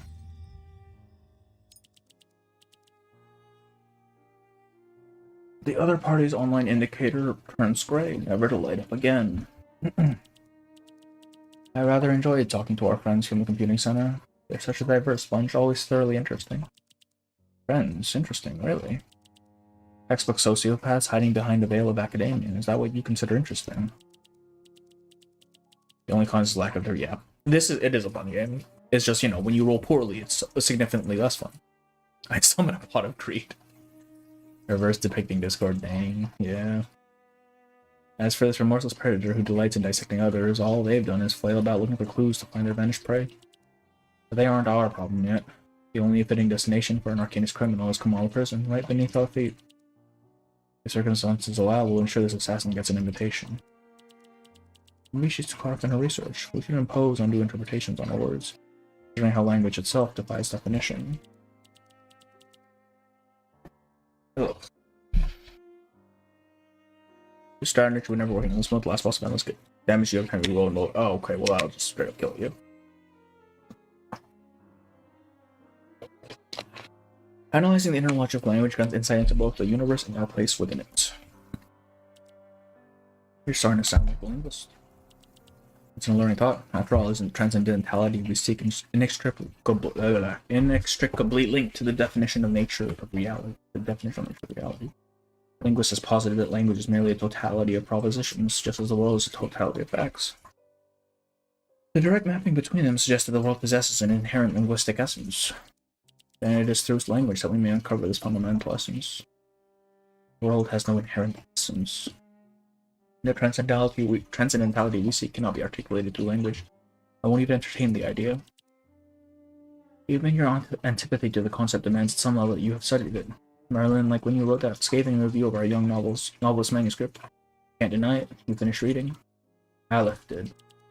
By your logic, we are merely constructed identities from the fragments of Aleph's infinitely reflective mind. We are Aleph. The rhetorical prowess is admirable, but not when I'm the target. Why not invest that effort in your theories? Tell me, Zahir, have you found your... Okay, so in the Zahir story, there is a coin that... Oh, I mean, the Zahir is an object, in this case a coin, that just invokes an extreme sense of desire. Like, you must have it. A coin that shows its obverse and reverse, comprehensible only through a dialectical lens. You're never the same in any two pairs of eyes. Why don't you tell me first, when did this pursuit of transcendentality become our excuse for escaping reality altogether? I haven't found it yet, but the success of my search is not dictated by my effort, nor by the whims of interest. I will find that coin, but when I do, it will come to me in some unguarded instant. A moment that defies all efforts. Still, to get there, I must study it endlessly until it's indistinguishable from my very being. Buzz, discordant electrical current. The futile clashes of thoughts dissolves into nothing. In a place where borders of reality and dreams collapse and blur, the prisoner takes hold of a black radio and scribes arcane symbols. Next channel. Now doesn't that just feel great? Sink into it. Mastery of the ego. Read the lore in the main bulletin, and when you fight this monster, it says you have to investigate a phenomenon to tell if people are dying while they sleep with fear on their faces. Wait, what monster are we talking about? Hang on, did I miss something? Lost in the mains. Oh, is it the mains? What was the mains boss? I already did it. I don't remember what it was. I have it all up. Yes, I have. I kind of like how in El Aleph, our main dude just, like, he's been shitting on this guy the entire story, and then he just ends up getting screwed at the end. That's great. I mean, the other guy is kind of a dick as well, but it's just kind of funny.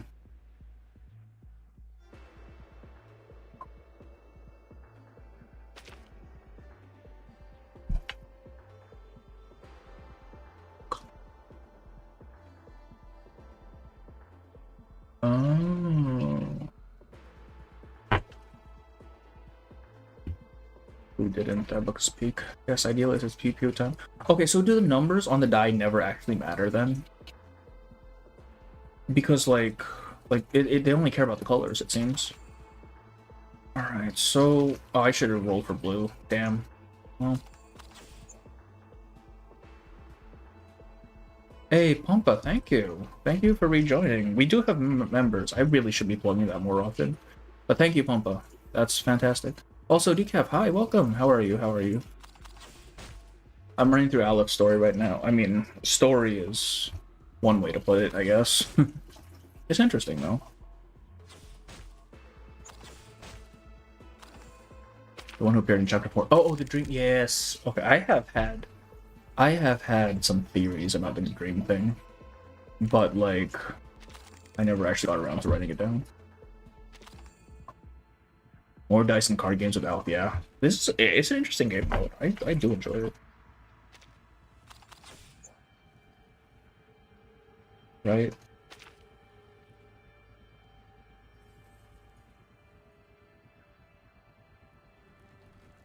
Wait, so if I do this... Oh, I can't actually... Oh, okay, so it's like a passive thing, I see.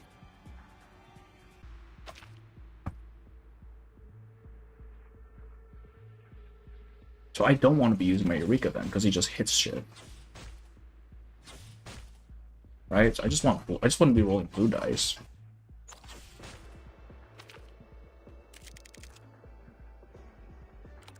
Maybe... No, because it's Eureka -1. I don't want that. Right?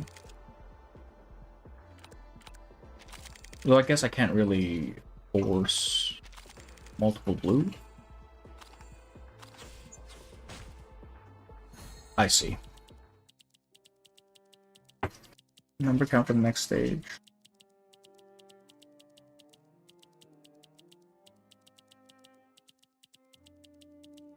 Stuck between everlasting one and a dog or a femboy. I mean, if you're talking Ezra, I think Ezra is probably the best option for reasons that happen in the future. And at the orientation, yeah. So I'm guessing the strat is to just not use his, once he has his ult up, to not use his minus Eureka stuff at all.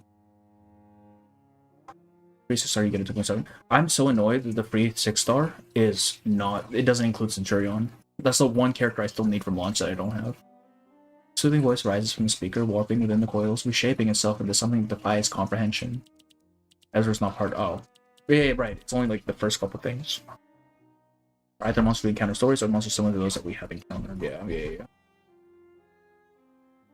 All you faithful arcanists out there, followers of the software, devotees of the mask, this is the Pan-American broadcast, brought to you by Manus Vindicta. Alright, well, a single spark of arcane radiance is all it takes for one extreme to dissolve into its opposite. I got Lilia for the 2.2 invite.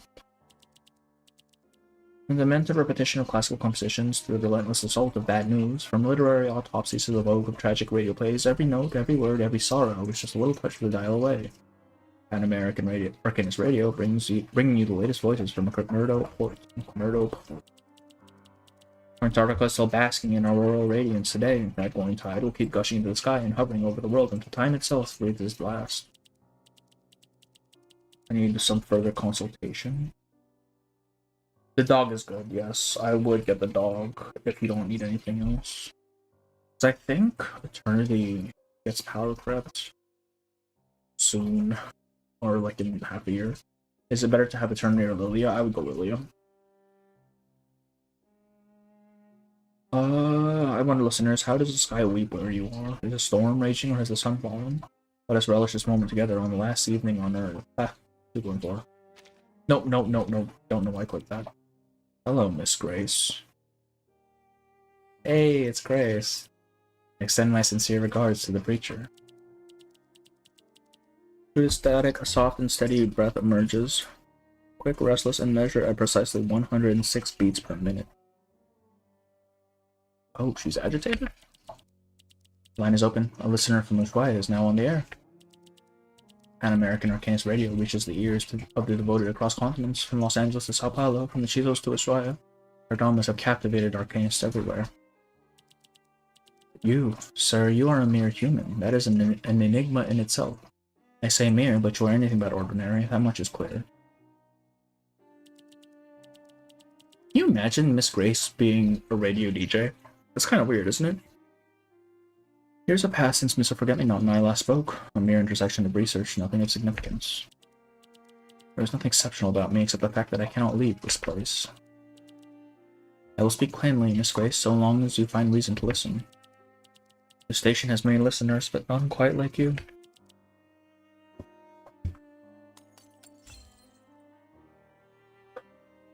Remember the Crap and Liz are arguably already.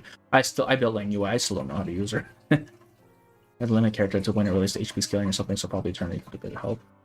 Yes, but then a better unit comes along in 3.0. I picked up a Legion to a built her up for everything. I've had zero reason to do so. I don't know how to use Liang. Like, I see her being played, and I have no idea what any of it means. Play Radioactive by Imagine Dragons. Can you imagine? Like, what sort of music do they play on the Manus radio, realistically? The Sucker's permanent, you can choose feature 4K, that would be really good.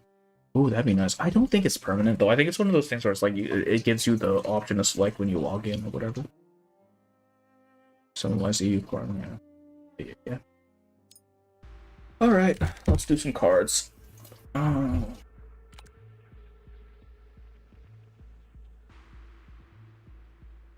Oh, that's fun. But realistically, it doesn't matter what I do as long as I have 2 blue, right? That seems to be the case.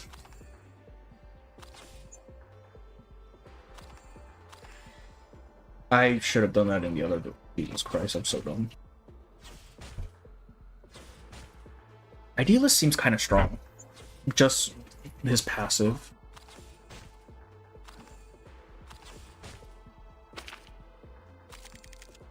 Manacles.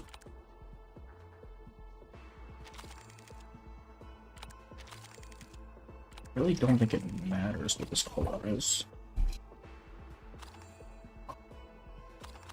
No, fuck me. It's fine.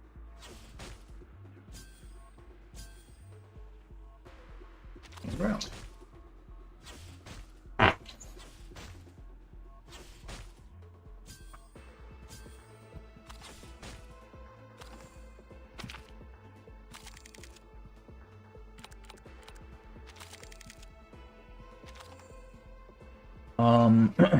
Manus Radio would be playing they actually would be playing Kanye, wouldn't they?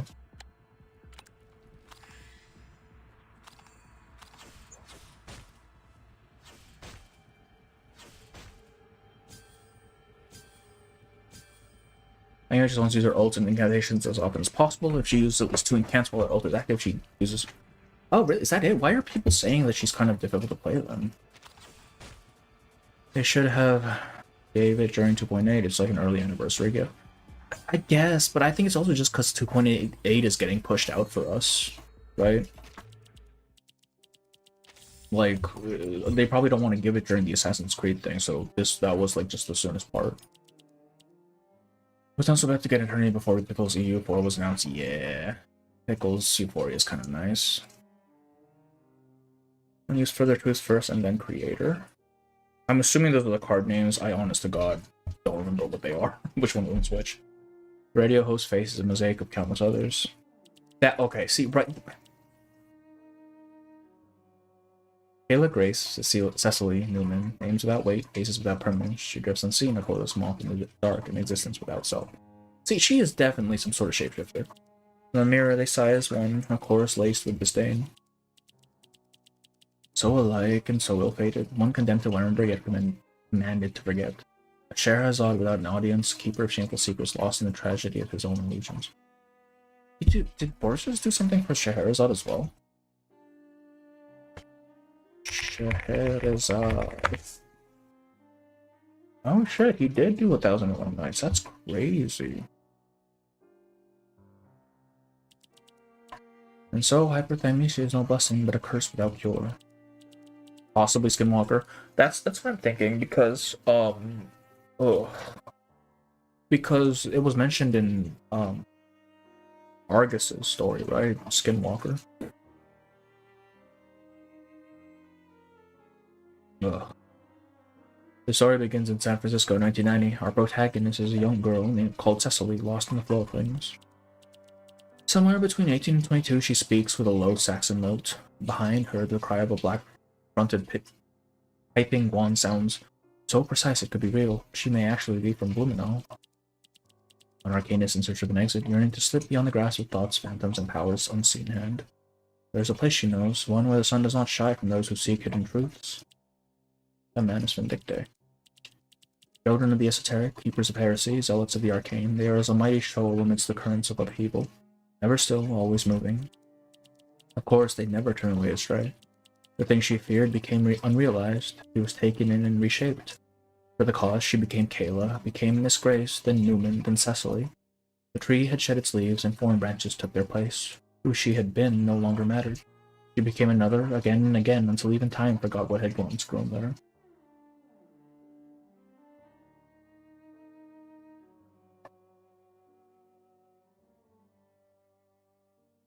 $19.90.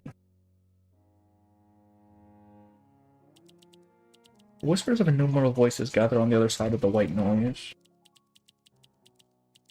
This morning's edition of the Swire Times reported on the sinking of the Free Breeze. Among the survivors, some claim to have seen a great number of islanders aboard adorned with seashell ornaments. There is reason to believe that some of the Nukatai may have forsaken their homeland. Well, all of them, not just some of them.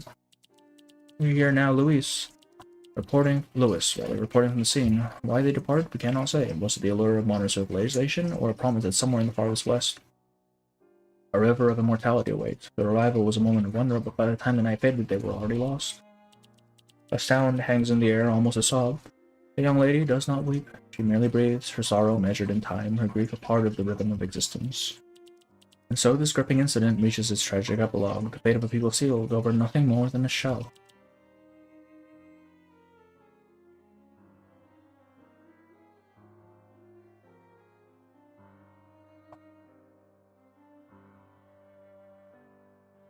It's interesting how Newman and Cecily are after Miss Grace, because the way she says it here seems, like chronological, right? But Cecily was the first one. Do you think Kayla never really existed? Like, it's just a false memory implanted in Argus? Because, I mean, we've seen that the moth kind of fucks around with people's thoughts, right? And their minds and stuff. Is it possible the memory of a Kayla was implanted in Argus for some reason? Maybe to draw her to the motel. But she never truly existed as a real person. It was just Grace looking like the person known as Kayla.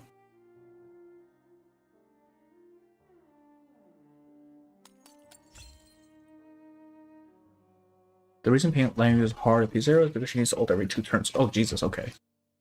Sometimes this requires you to use move card. It's not really a problem with FP's extra AP, though. All of it's obviously correct, even at P0. So, literally, not an issue, then. I see.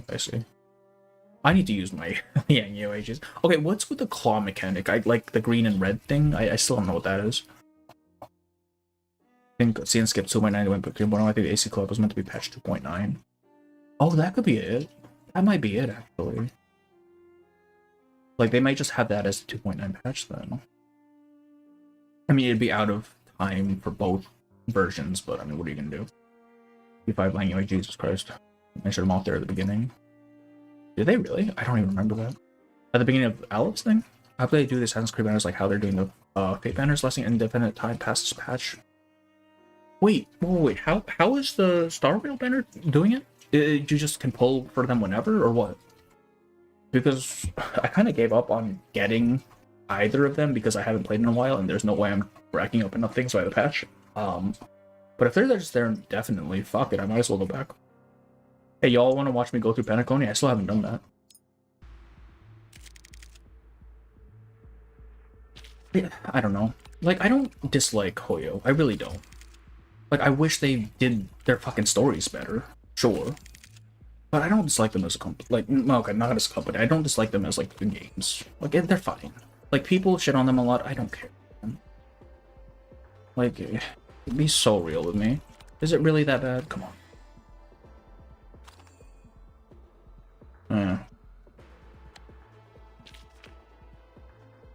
Oh, it has to be... oh, that's annoying. Alright, well...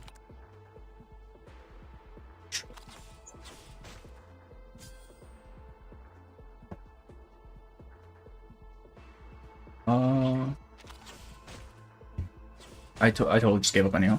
I don't know. Because I feel like they do have the quality, right? And Gacha wouldn't be where it is right now if it wasn't for Genshin. Like, you have to give them that much. I just wish they didn't rest on their laurels as much as they did. Like, it seems like they decided, yeah, we did good enough, we don't have to try anymore. And then they kind of just got the bed, you know? Like, I still enjoy Zenless, but like the story just isn't gripping to me. Do I need to cast this every fucking turn? No, okay. How does... So, one stack, is that just one... Let's see.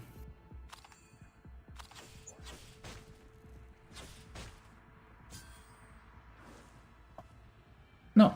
When does this go away? How does... When does Musings go away, then? If it's just one stack.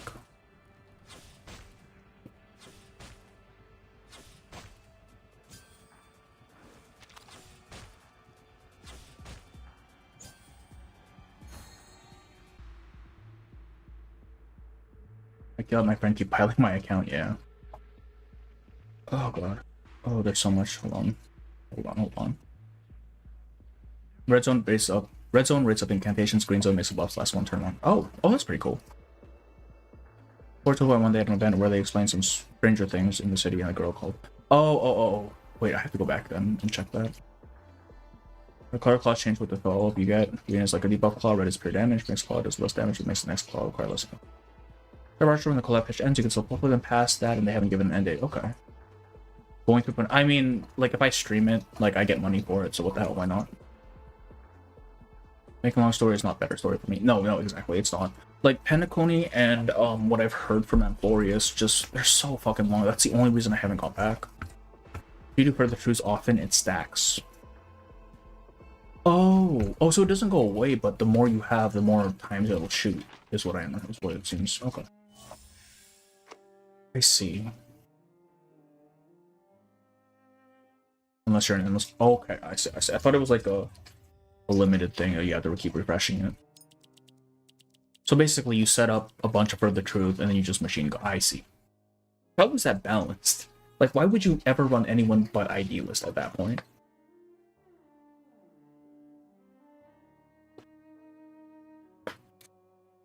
Falling back into his reverie, the Idealist idly presses the power switch, yet the broadcast performance of Disorder and Delirium has already reached its end. The radio plays no more. A name carried in whispers, the panopticon or Kamala, where every question finds its answer. I quite like these stories that travel up in the telephone lines. They're stranded, they're deluded, and once forever haunted by riddles without solutions. They come here, drawn by forces unseen, by paths not meant to be traveled. They ask, they seek, they wander through lives, frayed at the edges, tangled in paradox and unreality. It's not balanced at all. Yeah, clearly it's broken. Do you really feel nothing in the face of these challenges? Don't you realize we can shape what we have here into something that holds actual meaning? This all leaves me feeling somewhat lost. Have we found clarity or more confusion? I'm not sure. But it's already taken up too much time. Idealist, do you still remember what you set out to do at the very start? Of course I do. My poem. I would never forget it. The Idealist scans the confines of the cell in a panic. Finally finds it, a tiny fissure in the wall. Beneath this crumbling plaster, I named it A History of Eternity. For within it lies poetry without end, the very source and medium of my great epic. Its delicate contours speak to me of sorrow. With every passing day, the crack extends a little farther, until your poem will never reach its final line. There will be a way, if this endless and sorrowful poem is to be conveyed with all the elegance and exactitude it deserves, and I must construct a language worthy of it. One all-encompassing, unhindered by ambiguity, not a conceptual illusion, but something absolute, precise, essential, a language of creation, one that shall encircle every hour. You know, I think it's really interesting that they're kind of caught up on this idea of a perfect language, and that the magic language Arcana uses is a constructed language. Right? Like, surely that's not a coincidence. So that's what you've been discussing with linguists in all this time, your perfect language. Bureaucracy. But now, with the linguist gone, our language's birth hangs in limbo. That is the tragedy of the telephone. We speak, yet we remain strangers to each other, and he, perhaps, to himself most of all. But I will continue onward with new projects. Poems shaped by many hands within these walls, a curated collection of their imprisoned tongues. Within them, I will discover the systemic method behind every language. Through that, I will ensure the opening lines are flawless in their meaning. Until then, I will host our literary salons, wandering through this literary labyrinth with the intent to build an exit someday. But for all your efforts, that poem remains unwritten, unexecuted. Not even a single word has been committed. You are lost within your literary labyrinth, lost in an infinite inquiry, so much so that even your name has abandoned you, idealist. Idealist, do you even remember who you are? The poet, writer, the pioneer of thought, bewildered, he stares at the sorrowful crack in the wall. Who am I? Ring, ring, ring, ring, ring. The line serves once more with another call from the outside world. It never ends. Lift the receiver and vanish into the interplay of reality and perception. To lose meaning is to lose yourself. In the end, he will vanish within his own story. Defies reason. Why haven't we reached transcendentality? Not even the door seems within sight. I cannot fathom it. Is all this meaningless? Are we content to stand on the edge of that which cannot be spoken? How does one bring about an end to the endless? There's a here. Oh, we actually have to play as nobody, too.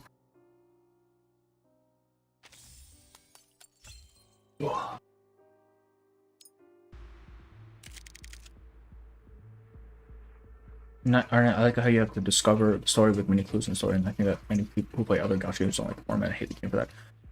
I can see why. Like,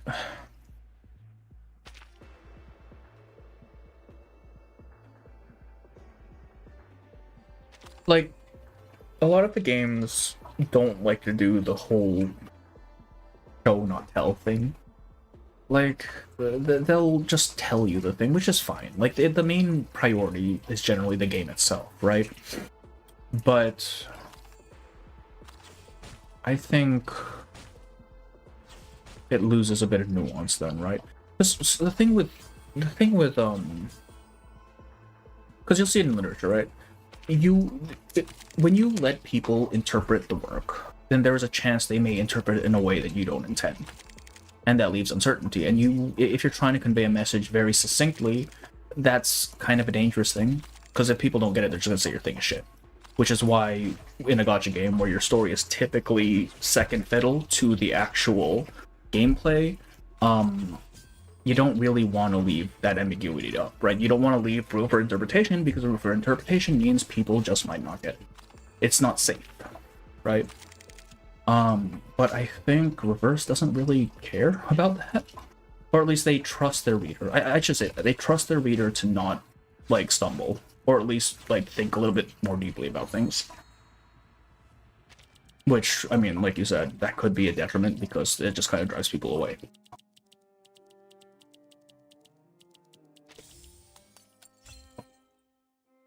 Oh, okay. Part 3. The wind whistles. It cascades over the Atacama Plateau, scouring the sands along the highway. Oh, thank God, I actually got through. Please don't hang up, sir. You wouldn't believe what I've just been through. Listen, we're stranded on some highway in the middle of nowhere. Want to know what I can see? Well, sand dunes, endless sand dunes, no villages, no steeples in sight, only a highway half buried beneath the desert. Wolves lurking behind the dunes, not even a single cactus. There's a sign just ahead. It says Cuentos Completos. It says we're on the Cuentos Completos.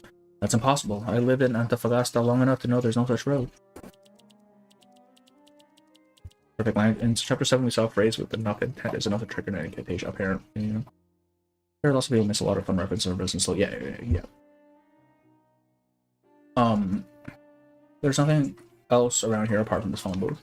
Weird, isn't it? A road to nowhere with this strange relic of something that once was, and somehow it's now my only hope.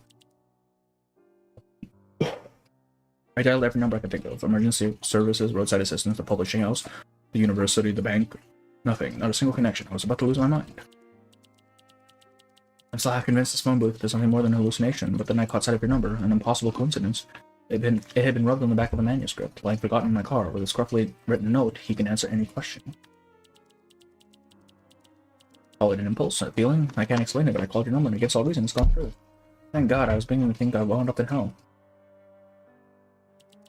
Hello, madam. Please, just call me a literary critic. My colleagues call me, mockingly, of course. They think I'm hopelessly out of my depth, a clueless fraud, and imposter in the world of letters. But there's no use in dwelling on it right now. I've accepted the name, just as I've accepted the weight of this job. How do I have to mention I'm an editor working for HA Publishing House? Is this hunting? You know, the Forgotten Crowd, Crows, the Portrait, ring any bells?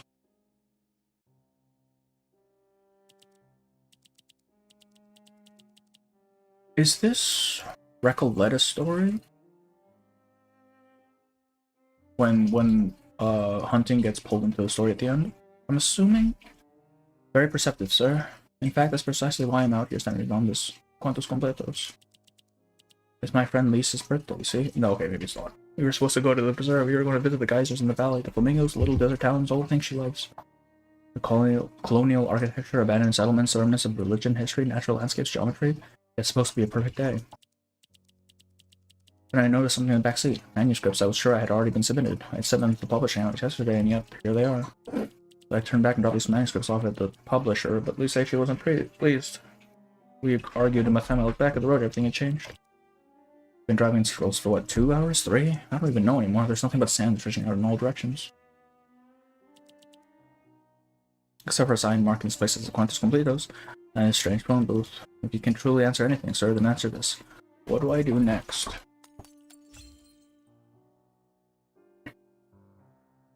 It's not necessarily to catch all the hints and meanings, but it's cool that it's very... Yeah. But I mean, I don't know, because I've seen some people make the complaint that the story's too convoluted, or it's just, like, too highbrow or whatever, which, I mean, if you're just here for the gameplay or whatever, then I can see that, I can understand that.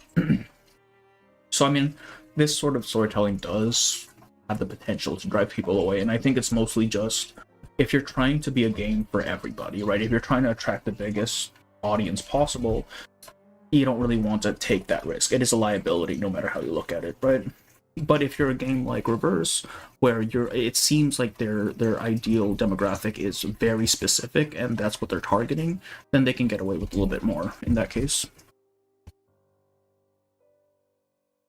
I think the correct way VP treats their readers is that they aren't dumb, they don't question our intelligence. Exactly, right? They don't have to have a little fairy flying around spelling everything out for us. That just happened. Their narrators being part of the White Stone House, I looked for white stone doves in the stage sets but found nothing. That'd be interesting to find.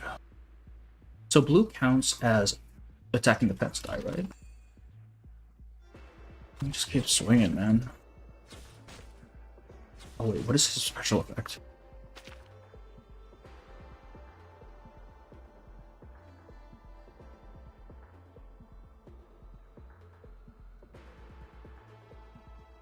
Okay, I think I see.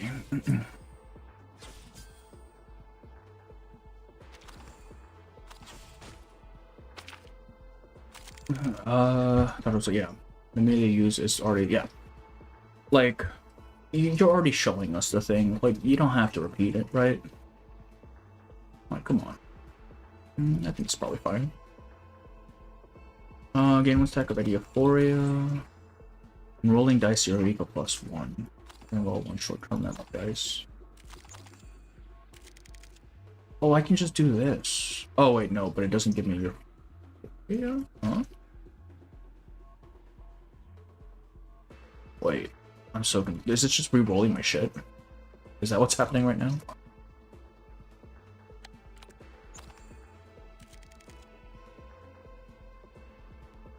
I can't use... Okay, well... Oh, I see. Because it's a limited amount. I see. Final boss from the last, but yeah, it's just the it's the corrupted spirit thing, which kind of makes sense, I guess, because Zahir is one of the personas that doesn't exist anymore, at least in our current at current time. I don't think we need 3 of these guys. Just 1 will do. Right, and we blast them. And I started blasting. Wait, why is idea for rolling dice Eureka +1? I'm so... What? Huh?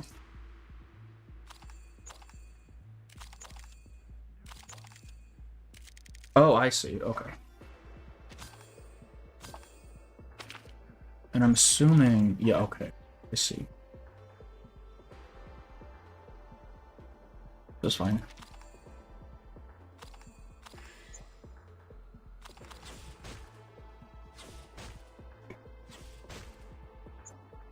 The complete source was a discontinued series intended to create a definitive collection of Isaac Asimov's fiction. Oh, really? What the heck?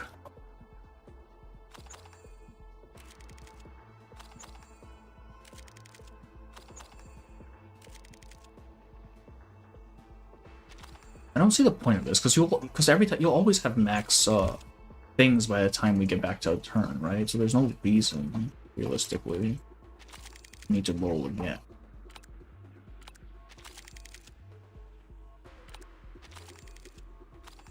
Okay. Okay, maybe there is. Give me a blue. Yeah. No, okay, well that wasn't supposed to happen. Oh wait, no, we only need 3. Never mind.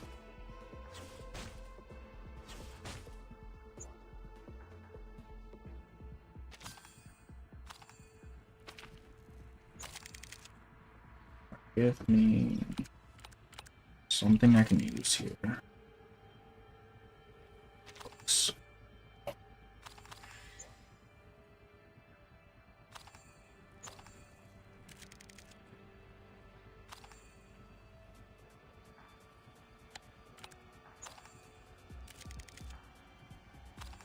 So don't think it matters.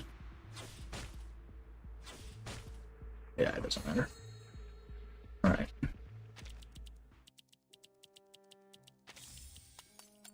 Actually, yes. I do intend to, because I need to get a certain amount of videos up every patch. So that just needs to get done. I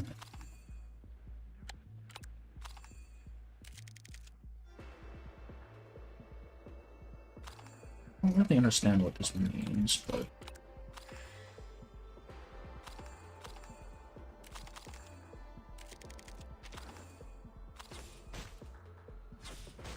I'm already close to the end of this patch. I already hit level 7. Oh yeah. I'll probably do it when the stuff is officially, like, the trailers officially come out and stuff, just because I have a video I want to finish before this patch ends, which I said for the fucking last patch, but I never got that done, so fuck me, I guess. I keep saying I want to get these things out and they just never happen. It's like, oh shit, man. That sucks.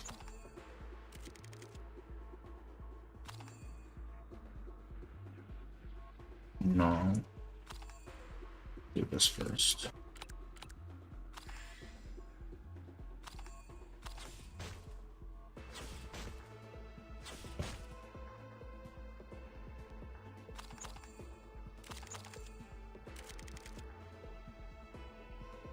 I really don't get the point of this. Oh god, they're gaining armor. Please.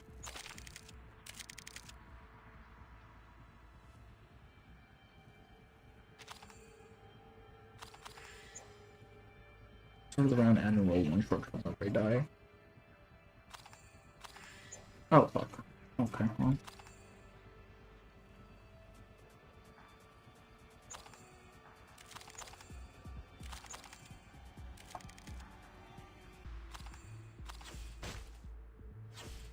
I really don't get how those got plays.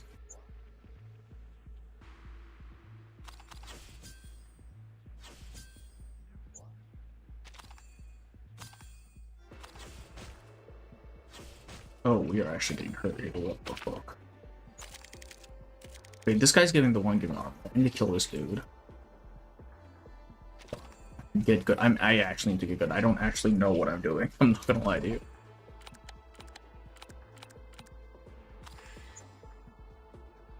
Oh, okay, well.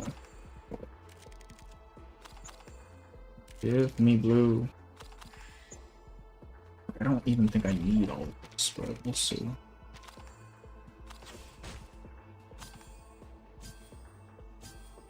Bro, stop. Damn you, stop. 40 fucking damage, we might actually lose this.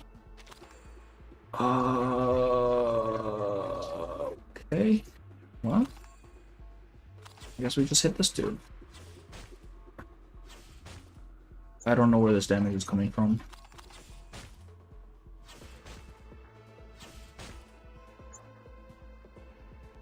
No. What?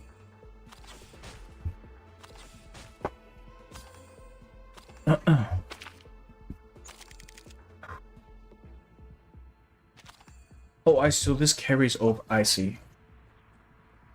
This just a tweet, dude.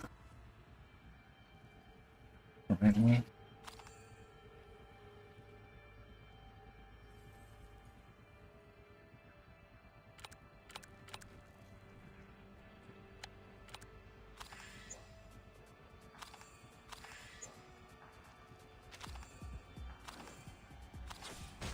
So some Vanna would sit here looking like Kakyoin from JoJo with a ponytail and process South in black with a blindfold.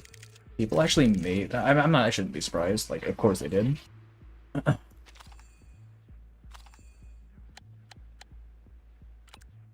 Oh, you don't even need to use red for these. What the heck? What? Thank fucking god, this dude's dead. Got this guy. Use yellow for that. Oh, right, because blue counts for anything. Right. And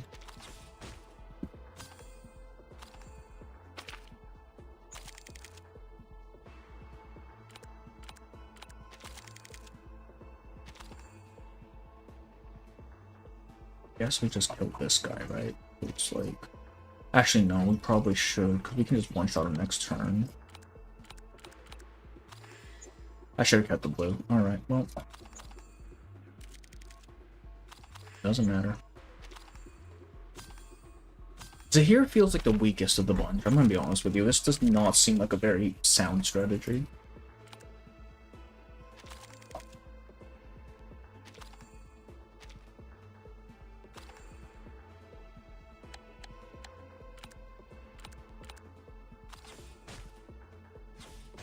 Just, yeah, I'm being forced to use this dude for now, though. Wow, these dice suck. Maybe I just load up for next turn? These do not look good.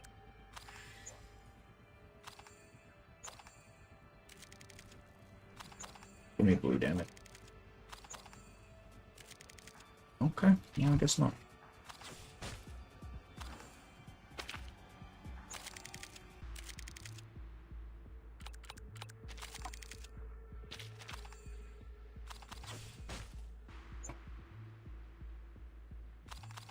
Oh god, Puppet, really? Did they at least, like, streamline it? Like, just not make it aggravating? The driest wind in the world. Salt mountains, desert, and an infinite horizon of red and brown. Highway without end. Looks like they were alright all along. I really am a fool. At least I couldn't take it anymore and walked off. She left me, left the car, just walked in the desert without looking back. I couldn't stop her, couldn't even explain. I don't even know if there was anything I could say. All I know is that the desert isn't a safe place for someone to go walking around all on their own. He had every reason to be angry. Why did I turn around? I let a stack of paper, a manuscript that might never even be published destroy the perfect day. I can't even decipher these manuscripts, the writing, the literature, none of it speaks to me.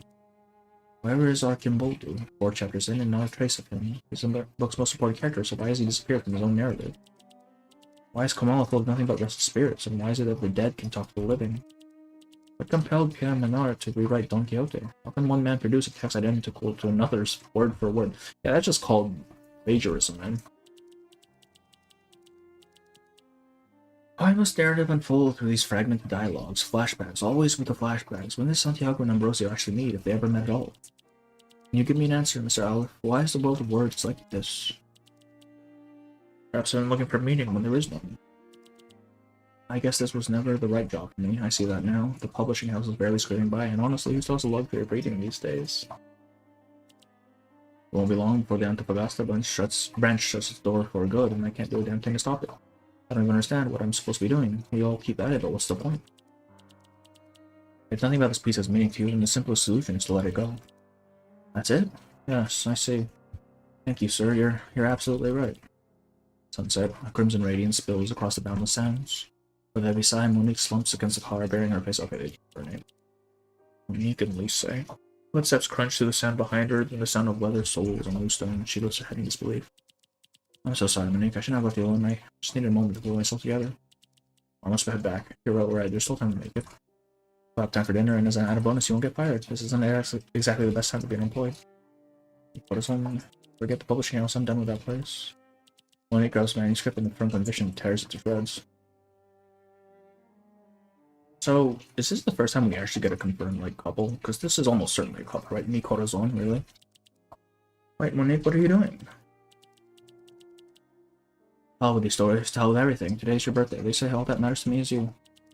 Let's go. We'll follow this road, no matter where it takes us, even if we lose our way. Even if we never find our destination, I can't think of anything more romantic, can you? I'm gonna give you a birthday I will never forget. Only turned 27 once. Sorry, the most wonderful birthday I could have wished for.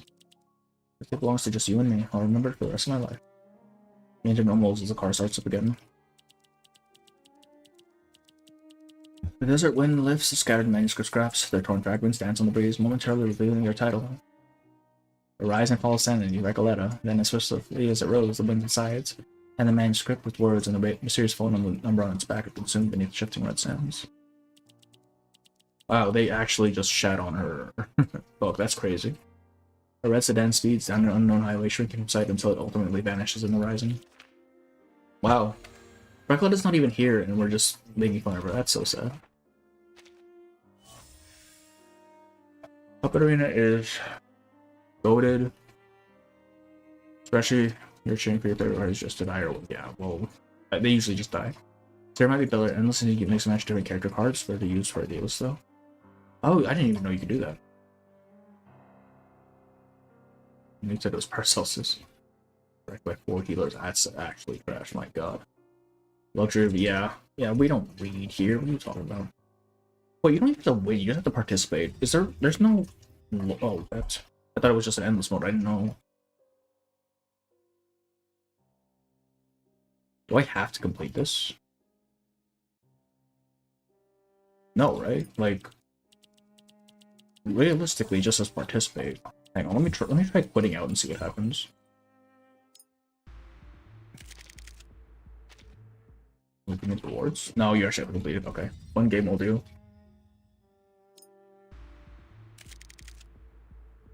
How does this fucking guy work again? Eureka, right?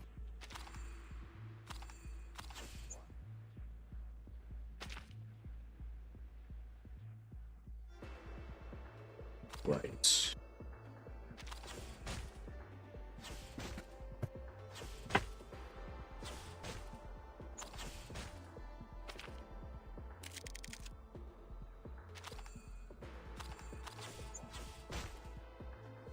Oh, that easy, huh?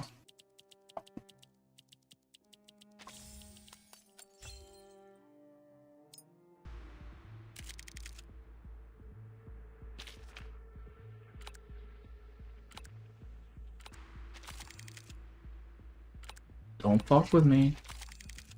I swear to God, do not fuck with me. I hate you.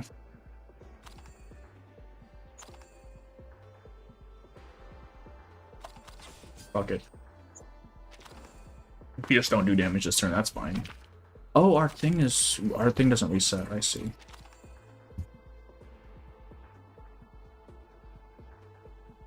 Man.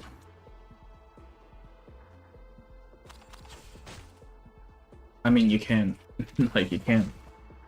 Yeah. Alright, well.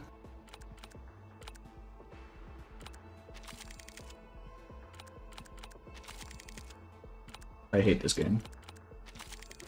I hate this game. Try not to lose. Yeah, apparently that's not gonna happen here. Okay, well, you know what? We're just gonna keep setting up. I don't care. It's fine. It's fine. Oh, wait, I'll need. Okay, we're fine. We're fine.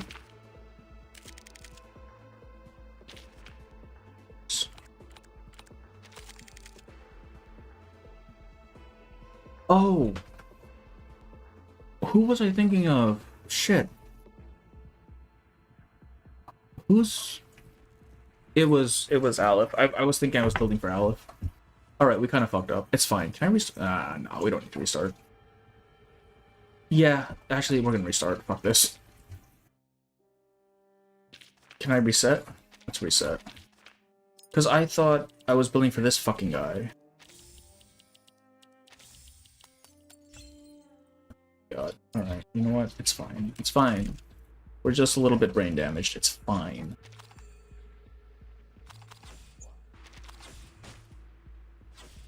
I feel like if I don't want to lose life, I should probably actually use my shields. But my Eureka, though. Stop hitting me. Turmoil.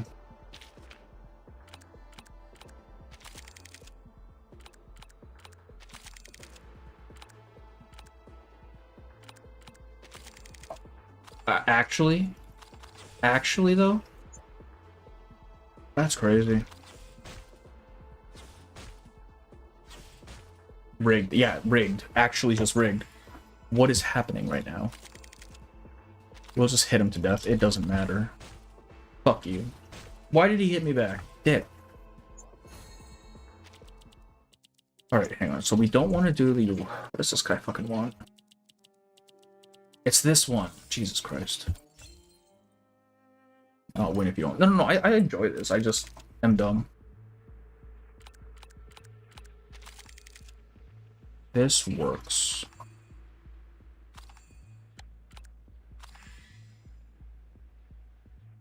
I should have used this first. Oh wait, no, we're fine. Yeah, because we want to use this thing last, right? So that we get the maximum stacks. This game really wants a parent, actually, though. Like, I'm about to pull an Igor here. It's so sad.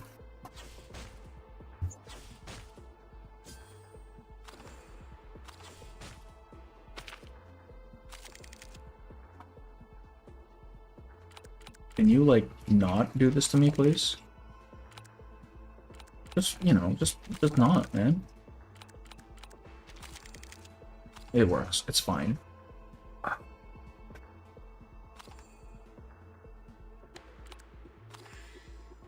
Right. I can't even shield. That's so sad. Alright, well, sometimes that happens.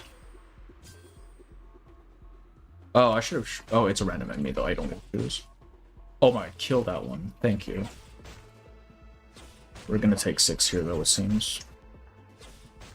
This first step to overcoming is self-recognition. Oh, dear lord. Oh, dear lord.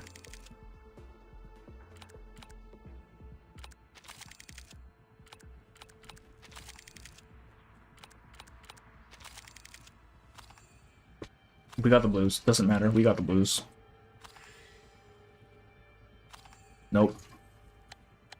This one first. So if I overshoot 5 by like 3, like I get 8 total, or by 2, let's say. Does that mean the trigger happens twice? Or is it just the moment you go over 5?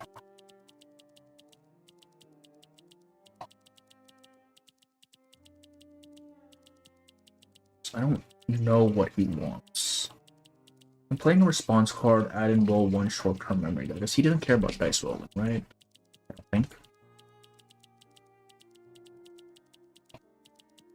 No. And you're based on number. Sure, why not? Oh no, because we do get we get Eureka. It's important.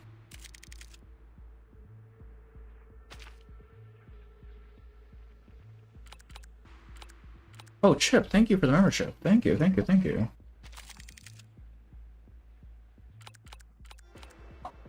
The moment you go... Okay, wait, so it doesn't matter how much I go over.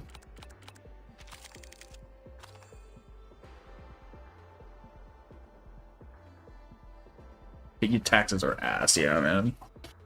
You don't need any other cards. Oh, okay, that makes sense. Well... I guess we just... I should be hitting this guy in the middle. What am I doing, man?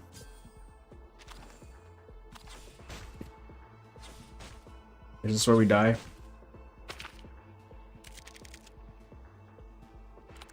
We're gonna die because Lopera messed with my dice. Thank God.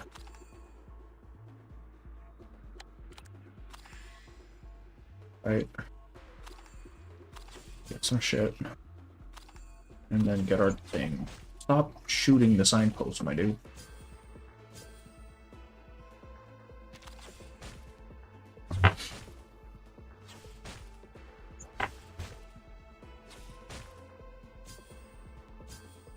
The really bust card let me shoot gain Eureka whenever I roll. That was very funny. Oh no. Oh wait, that's kind of fun, isn't it though? The true dice of Babylon, after all. Further truth is something else. Just like the free damage, like that's just value.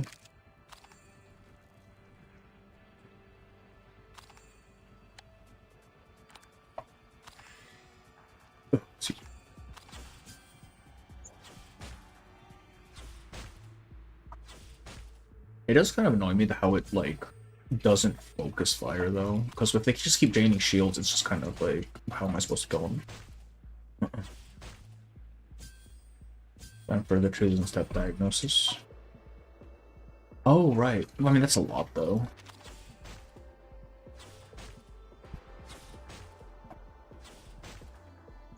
Oh, wait, but I wouldn't need... Right. Oh.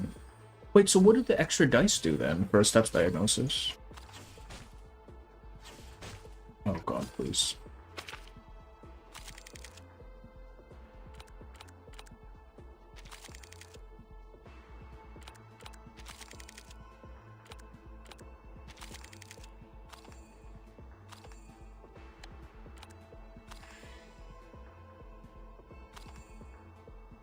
So wait, so what do you do if you have more than one? Just let you, like...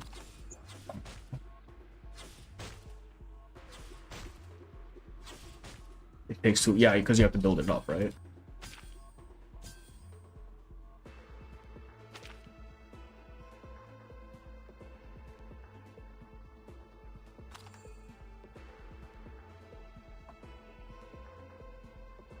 Did I not cast? I thought I cast Fairy Shoes already. What the heck?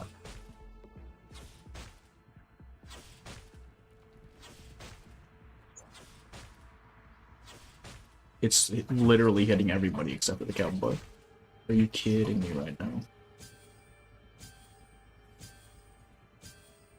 I don't even know where the shields are coming from. What the heck?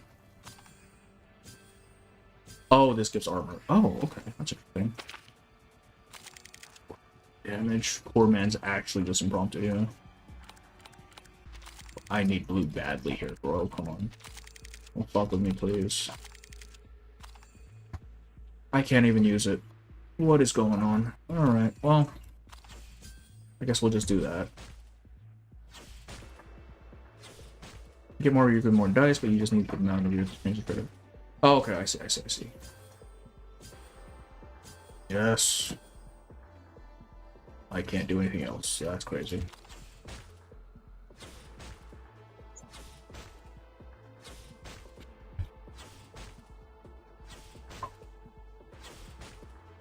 Well, at least the signposts are dead. And I only lose, like, what, 15 life? 13 life?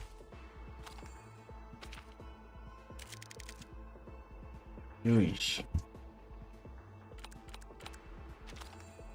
No. Okay.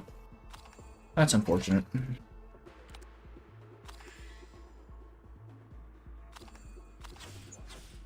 I mean... no, it's fine.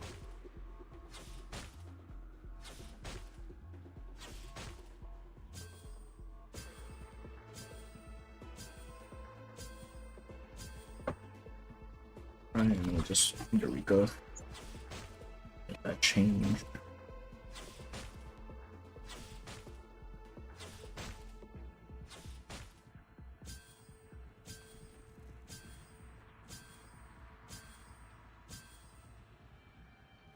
And this should prevent me from taking it. Just right.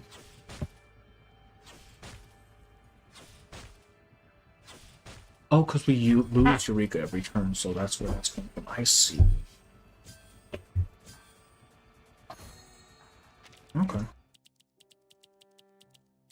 Well.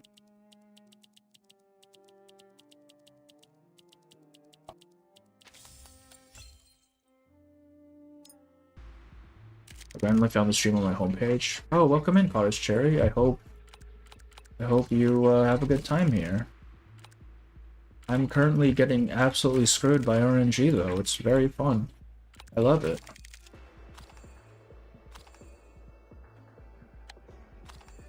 No, what the fuck am I doing? Stop. How were your Aleph pulls? Awful. I wound up getting screwed by Eternity to the point where did I do the same thing, or is this actually the next node? I think it's the next node. I had 80 pulls. I had to basically go like 60 in after I lost Eternity, which not the greatest. We're struggling a little bit here. Which, by the way, completely unrelated, but now would be a fantastic time for y'all to get really parasocial. I'm gonna say that right now. Why is this letting me just do this forever? What the heck?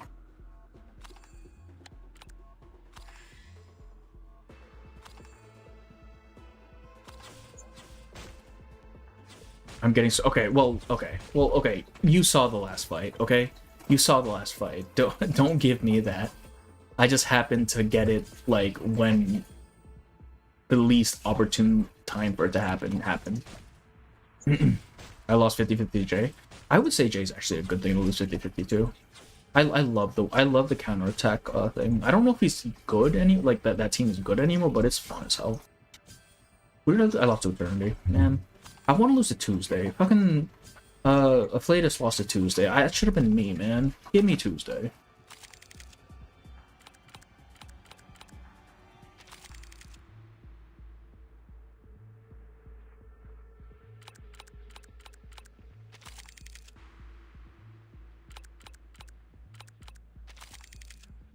I'm gonna end it all. Discussion about yeah. I mean, as long as we don't touch on like story stuff, that's my main issue. Like, don't try to avoid story, try to avoid MIs and stuff. You know, just for the people who like me as well, but for the people who don't really follow that sort of thing. Oh wait, that's right. You can't just use one for that. Well, I guess we do too.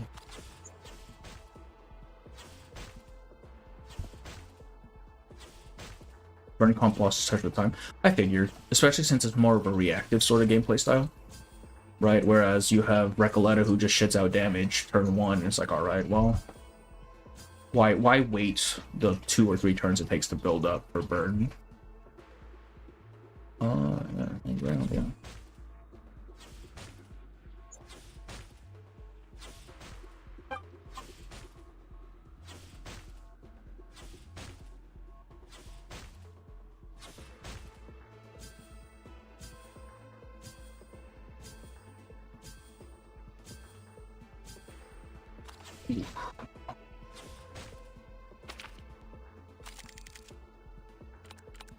I don't even need to reroll this, actually. This is fine. Imagine Ulu, Euphoria, 4 Kisos, burn stacks, not letting any loss like 2. That'd be kind of cool. Like, it would be really cool if, like, lower star Euphorias actually made the, like, not great ones viable. Like, they don't have to be top tier or anything, but just make them viable, man.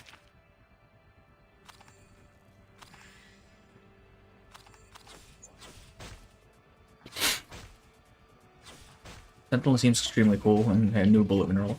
I heard she's more of blood type though. Like she has bullet mechanics, but she works better with blood type. I still pulls over 2.8 Assassin's Creed, I'll get Sentinel to run on my over. Yeah. I feel like I don't know, I like Sentinel, she's cool.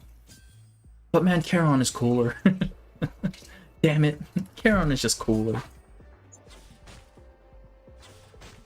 Can't wait for Teresa. She does look like Teresa, doesn't she? It's the horns, man.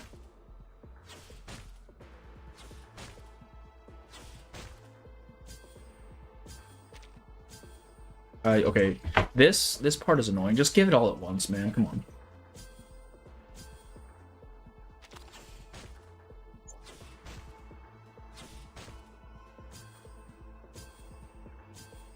Just let it end. Like, I don't need this shield right now. I don't know what made this infinite, though. Like, before it was limited, right? Or am I just dumb?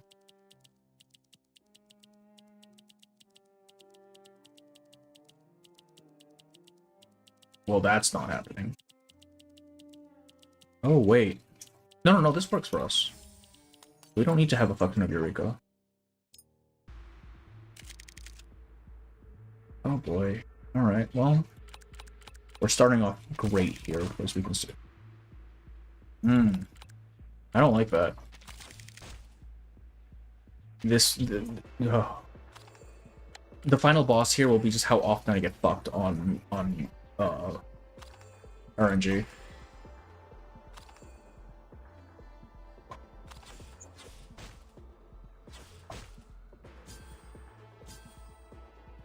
Broken card is broken, yeah. It was always in it. Really? Okay, I might have just not noticed before then.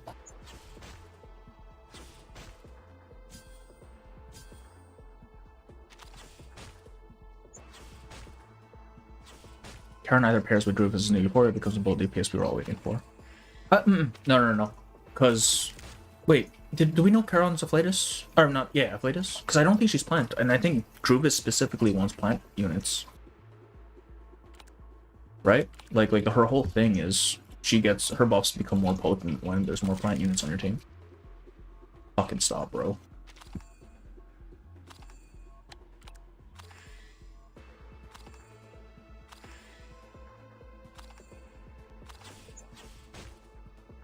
Karen is a spirit.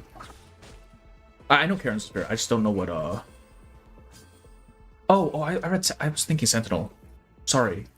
I was thinking you were talking about Sentinel. Karen Spirit, yes, Karen Spirit.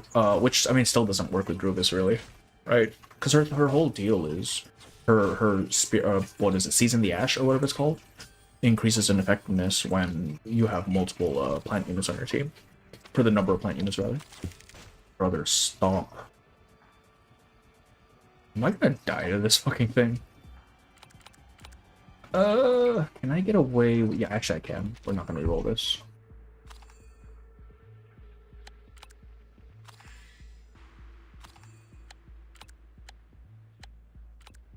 Oh, I need that. Sentinel's Mirror? Oh, okay, I see. People complain about A-Night, but 5-star Euphoria are just extinct. Not really. Oh, wait, when was the last one we got? We got, was the last one Cornbloom? Or did we get one after that? Better get 3 Eureka for 2 dice and 1 for Rowan, I guess. I guess, but, like, I just need the value to change, right?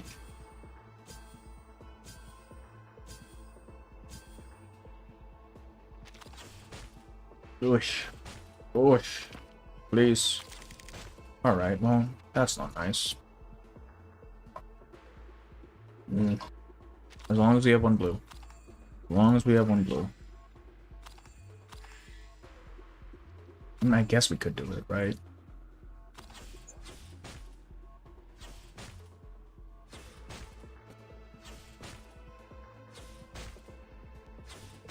Matilda and Tenant. Oh, right.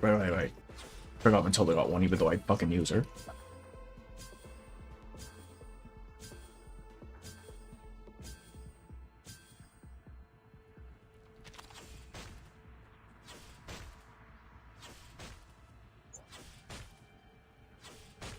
And you got any stacks I'm using, or you can focus on other cards. I guess, yeah. How many stacks do I even have? 8? Oh, does it cap? Oh, I didn't know it capped. I thought you just kept going. Good. Because it was at 8 last time.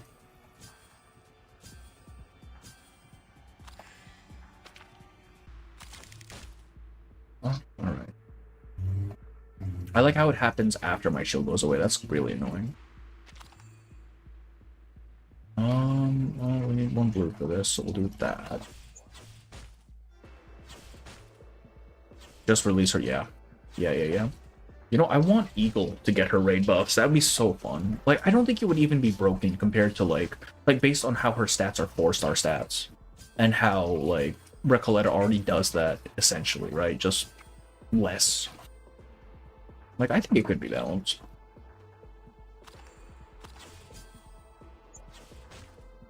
Why is... I don't know.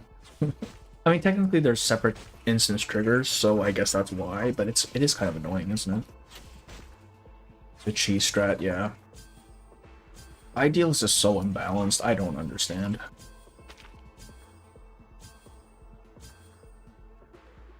More shit? We don't even need more shield, we'll just hit him.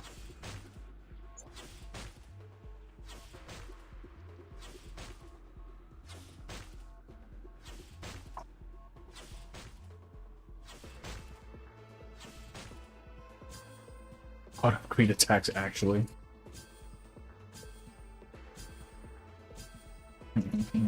I play Pot of Greed. It allows me to draw 3 cards from my deck.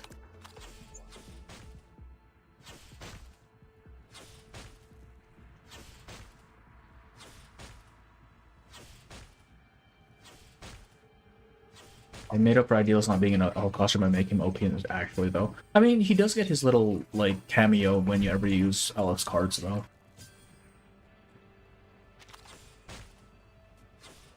Yeah, once it's built up, that's pretty much it, isn't it? Not really, like, you can't touch it. Like, 70 shield, what are you gonna do about that? Realistically. Like, I don't even have to cast cards at this point.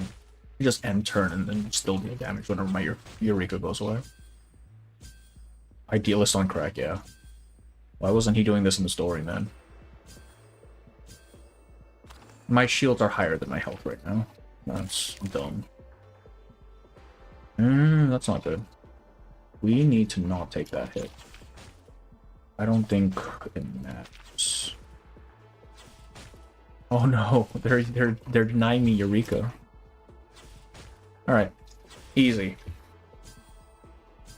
Euphoria looking good, yeah.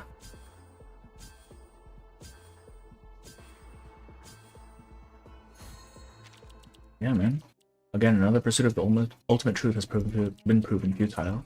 Its utility is but a part of the eternal cycle. In the endless stories and selfless reality, the cycle itself becomes one of its meanings. Ring, ring, ring. Hello.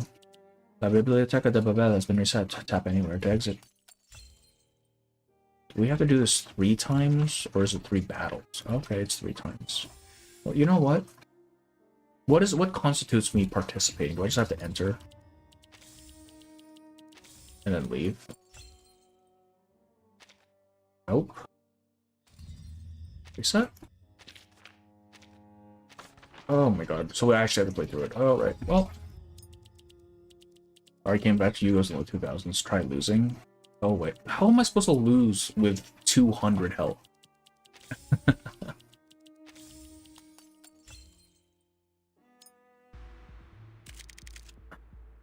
Let's shoot this guy.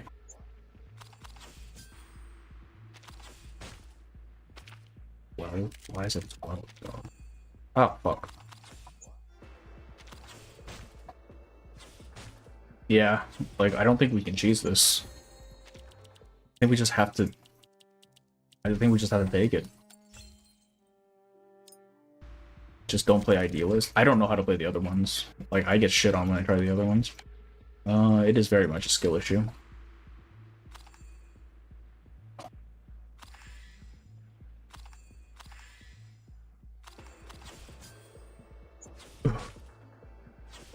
Very, very slowly. Oh. You have to lose to get achievements? Fuck. That's annoying. Man, I don't like that. Alright. I guess we're doing this. Or maybe I'll just do this off stream. I kind of want to go to bed. Fuck. Oh, okay. I don't even have Eureka right now. This doesn't do shit. That's crazy.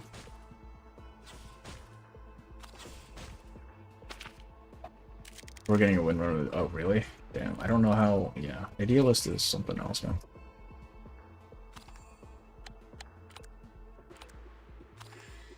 Oh, shit. Wait, hang on. Is... Five gift memberships. Chip, thank you. Thank you for the 5 gifts. What the heck? Let's see. Goldfish, IDK, Allura. Hey, Allura got one. Look at that. And Goldfish. Dusky, Tonio.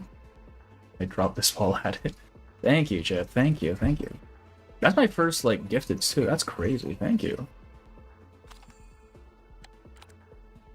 Wait, no. This...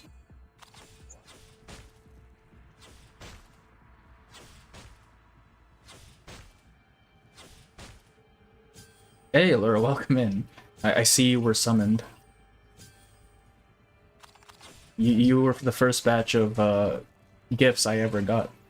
That's kind of crazy.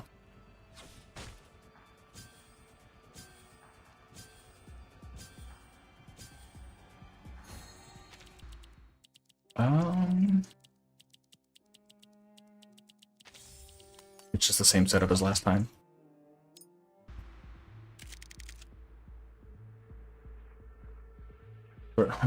Yeah, I feel like it'd be very difficult to give Aleph anything, just because anything would just be kind of weird, right?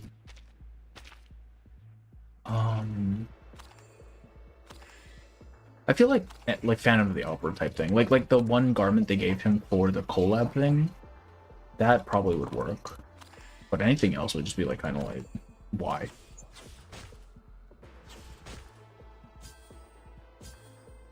A straight jacket and a Speedo. Yeah, like he has a straight jacket top and then a Speedo, and that's it.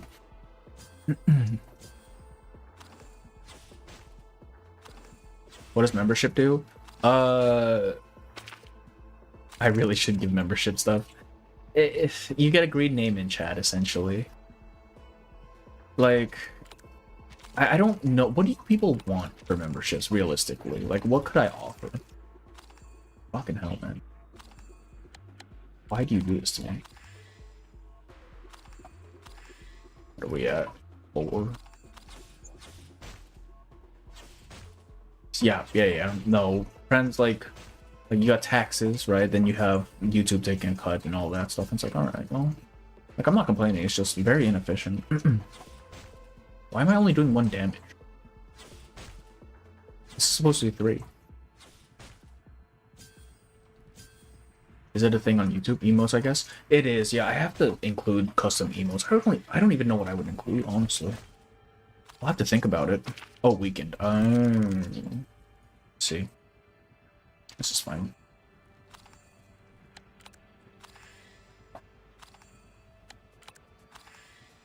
Should be at 6. Like, I'd have to think a bit on what I want to do for emotes. I don't think we have any, like, running bits or anything on the channel. Or anything of the sort that we could make an emote out of.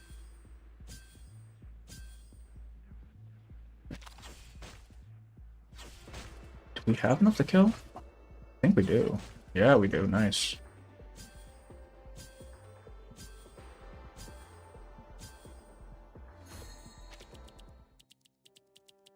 Okay.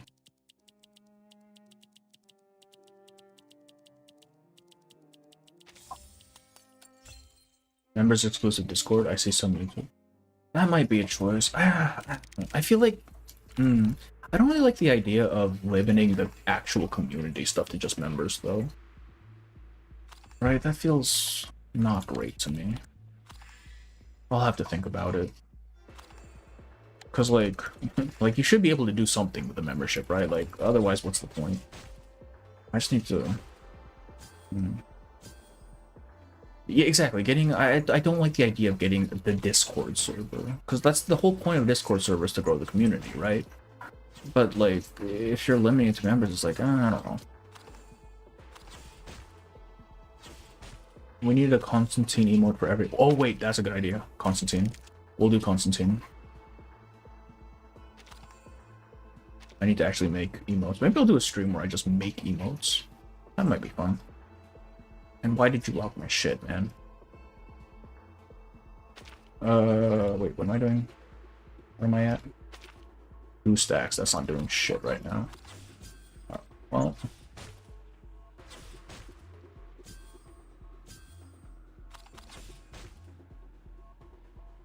Oh, we don't have any Eureka. Nice. This lock thing is the most annoying mechanic in this thing. By the way, if you don't mind, can I have a copy of the same padlock for the mission logo, the one you have? Oh, yes. It took me... I had to ask for it on another Discord. I was like, hey, do you have this? And someone did, so... Yes, I will figure out how to... Soggy Jesus as well, yeah. But yeah, I'll definitely get it to you somehow. Oh, and I just sent it to you on Discord, actually. This one. Looking at that damn logo ever. Yeah, it is... I don't know how they managed to get their hands on it. I couldn't... It's so fucked, man.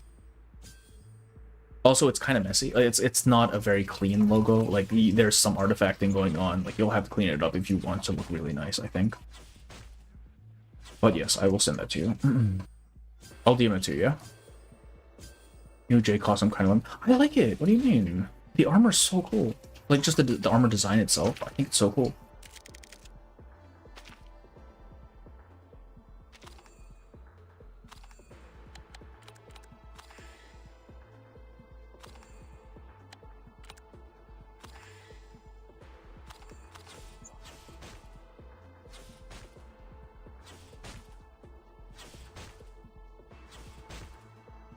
All I know is that new semi-skin. Yeah, that skin is...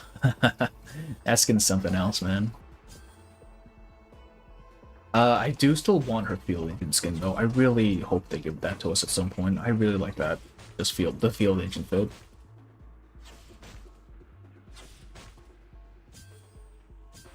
You're still... Yeah. We have to do another run of this afterwards.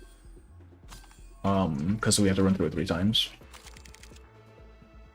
So we're basically done, Frank. The last quest or mission is to complete this mode 3 times. So we're just grinding through it. Do I even need to? Maybe I only need 1 blue. I don't know why I'm rerolling. We at 8 already? Or not? I mean, it's a fun mode. I wish there was a little bit more variety that was actually viable, because the other personas feel very weak compared to this guy. I love this game. Yeah, this is a fun game. A little bit more intricacy, though, I think. I love that Jay hated the Foundation, but they gave him a bike and sword, and now he's going into battle in full Foundation drip. Is it Foundation? I guess it kind of is, because it's got, like, the white and black motifs on it. What was it about? Oh, it's basically Aleph just going through... He's basically getting calls and texts and stuff from random people. And he's doing his thing where he just kind of answers their questions, right? Because he's basically... The way I've kind of seen his character is that he, in his search for transcendentality, he is basically trying every possible avenue. He's exhaustive iteration, right? Like, every possible thing might be a path to transcendentality, so whenever someone asks him a question, he decides to take that as, like, this could be the answer. And that's basically what the entire story is. He's just... People are calling him, and he's like, alright, I'll answer your questions. Idealist is, yeah.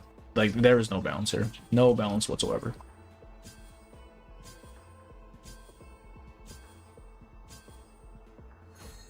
Nice.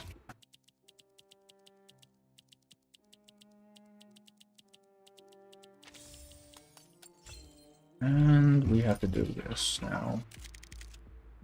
Do I actually have to lose for a thing? Is that a thing I need to do? Because if so, like, might as well, right?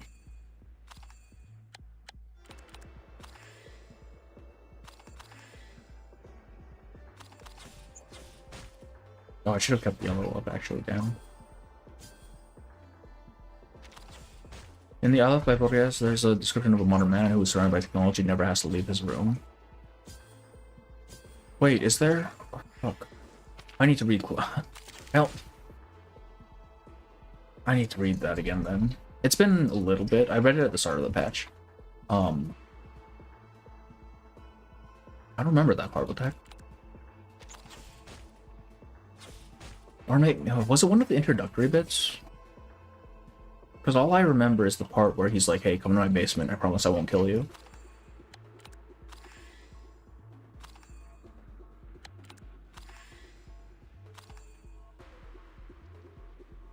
Actually, no. Let's do this one so I can have like an active stockpile. You don't have to lose, I just thought it would be funnier to quit. Oh, I see. I thought there was like an achievement that you got for losing. I feel like that fits out. Yeah. This was an homage to Robert Bono's. Yeah, like visceral realism as a movement never really existed. Not in our reality, right? It is just a made-up thing in a book. New Arknight spin-off when it released. Oh, Enfield? I've been waiting for that for ages, dog. I'm absolutely playing that game. Are you kidding me? I have been waiting for that game since it was announced like 2 years ago.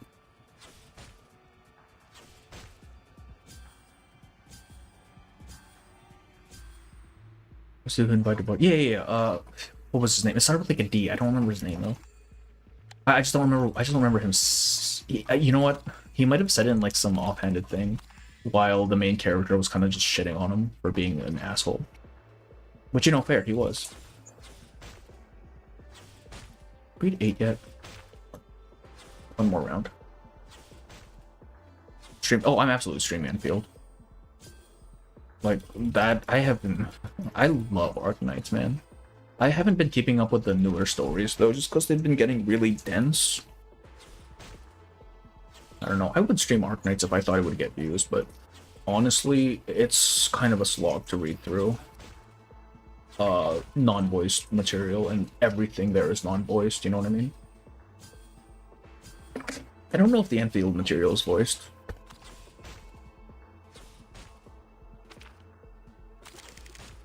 Ugh.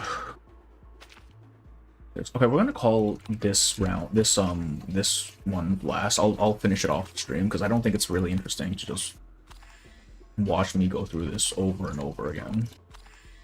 And also, I kind of want to go to bed. Wake me up when Mommy Abyssal Hunters are playable on Arknights. Actually, though, I am so annoyed with Opianus' event. Like, they gave us like 2 people who could have been Abyssals, but they don't get the Abyssal buffs. It's like, what? Come on, man. Just give me my Abyssal Defender, right? Give me my Abyssal Caster, and we'll be happy.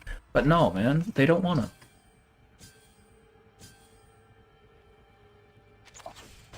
Oh, whoops. I didn't know it would actually just use it immediately. Well. Alright. Idealist for the truth and introspection is just an instant win, and it's funny how poorly, but yeah. I mean, to be fair, it is like an extra mini-game mode, so I'm not gonna fault it too much for that, right? But at the same time, it's kind of ridiculous. We had 8. We're at 8. Nice. Do that. They're called Hunter for a reason. Well, okay, but like, I forget her. What's her name? The defender lady.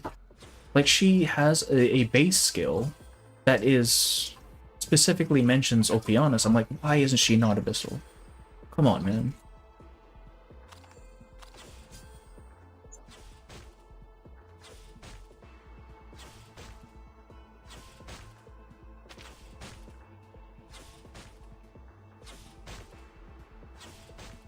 Did I not get the profound stack for this? What the heck, man? I used the ult.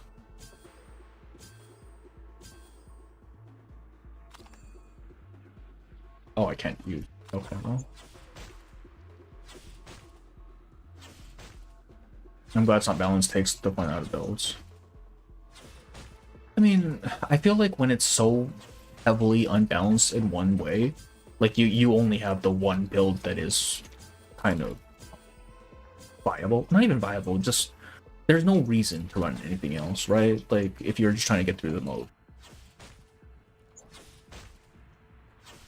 So I'm running the exact same build I ran last time. Like, there's no variation here. You just do the same thing. As long as it's not ruining other people's on. Yeah, exactly. As long as you're not screwing with other people, you're good. But yeah, Enfield, I'm definitely looking forward to. I'm probably gonna play the Persona game just because I do enjoy Persona. I know it's like a basic fucking whatever game, but like, at least I guess that's what's considered nowadays. Like, back when I played Persona 3, it was more niche, but now I think it's a lot more popular. And for that, and people always shit on stuff that's popular, so what are you gonna do? But I do enjoy it, so I will give it a try. I just don't know how it would work, right? Like, how do you do a gacha game for Persona when the core of the game historically has been like very heavily single player focused, like story wise? Okay, we've already this. All right, I'm not doing another round of this right now. I'm going to bed, but we can chat for a little bit. I guess if we're chatting, I might as well run it, right? Just finish it off. How about Neverness? Neverness is interesting. So my main thing is that there's like 3 games that have been announced that very much seem the same, which is Neverness to Everness, Ananta, and then I can forget the last one. But there's the third one, the GTA one, right? And it's like, which one of these do I really want to invest time into?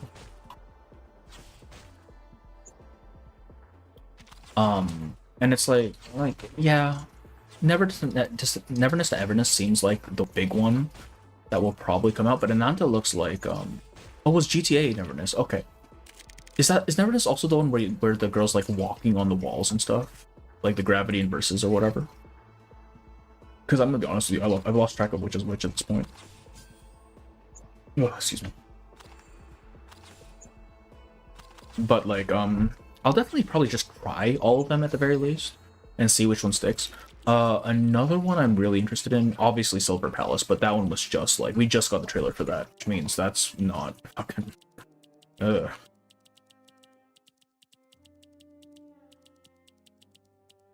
None of these matter. Hate all these new gachas being action RPGs. Yeah, I mean, that's fair. Like, they saw the formula and it seemed to work, so they stuck with it. But it would be nice to... Oh, I don't have... Oh, wait, hang on. We do not have the instant win button. Damn, that's crazy. As long as I can stay, exactly. Exactly. What does Vision do? Well, I don't want to play an action RPG, yeah. Trying hard to cater to your audience. I don't know. Because I feel like the more you have in a space, the more pressure there is to actually be good. Right? Like if you're just going to do the same shit, people are going to drop your stuff immediately. So you have to innovate. Like, if you're going to try to compete in that space, you have to innovate. Which is why I'm actually pretty stoked that all of these games are trying to do what Hoyo is doing, because either they have a plan, or they will just die. And either way, it's like, it's self-regulating, right? Either way, you're fine. My main thing is just waiting to see which ones actually make it.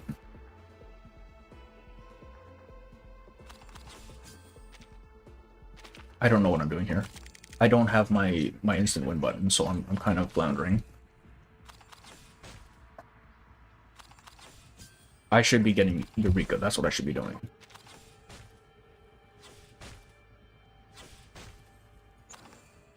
Okay, hopefully they don't follow the same shape line where in every second arc it's all about Chinese reference. I think that one's just more banking on nationalism to save the day. Like, I can see why they do it. I hope they don't, like, stick to it. I agree. Or at least if they do, they innovate on that as well. Like, just give us something else, man.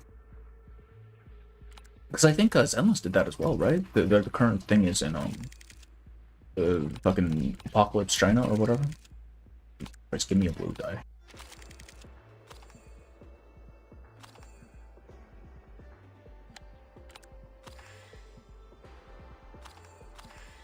Why did I not...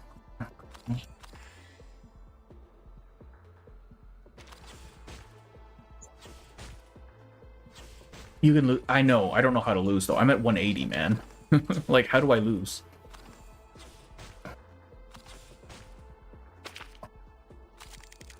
I guess if I just end, right? The most I get... Oh, wait. Yeah, I just end and let them beat the shit out of me. Alright, we're gonna lose this. When is Fellow Moon and kind of ooh, Fellow Moon looks like an interesting one. I don't mind so much the copying of the UI, or even mechanics, really, as long as they like actually do something with it. Because I can understand making it look like something that exists in your promotional material, but if you're straight up just copying it for the actual game stuff, then it's like, what are you doing? What are we doing here? Like, what is the point? But the gameplay I've seen of Fellow Moon looks interesting. Then there's always Silver Palace. Like, that one looks really fun. But that was just announced. And the last one I'm interested in is Azure Premilia. Which is just, it seems to just be Pal World, but gacha. And also it's by Manju. And I have, like, I don't generally put my faith in companies, but Manju is a company that has been pretty consistent with what they put out. Like, I played Azure Lane for a good 2017 to 2020, 3 years, and it's been consistent, right? So I'm hoping that carries over.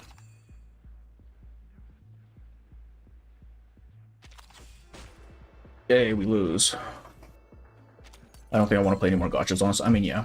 Yes, but also, like, if I can monetize it, I'll take it. Shit, I'm not gonna complain.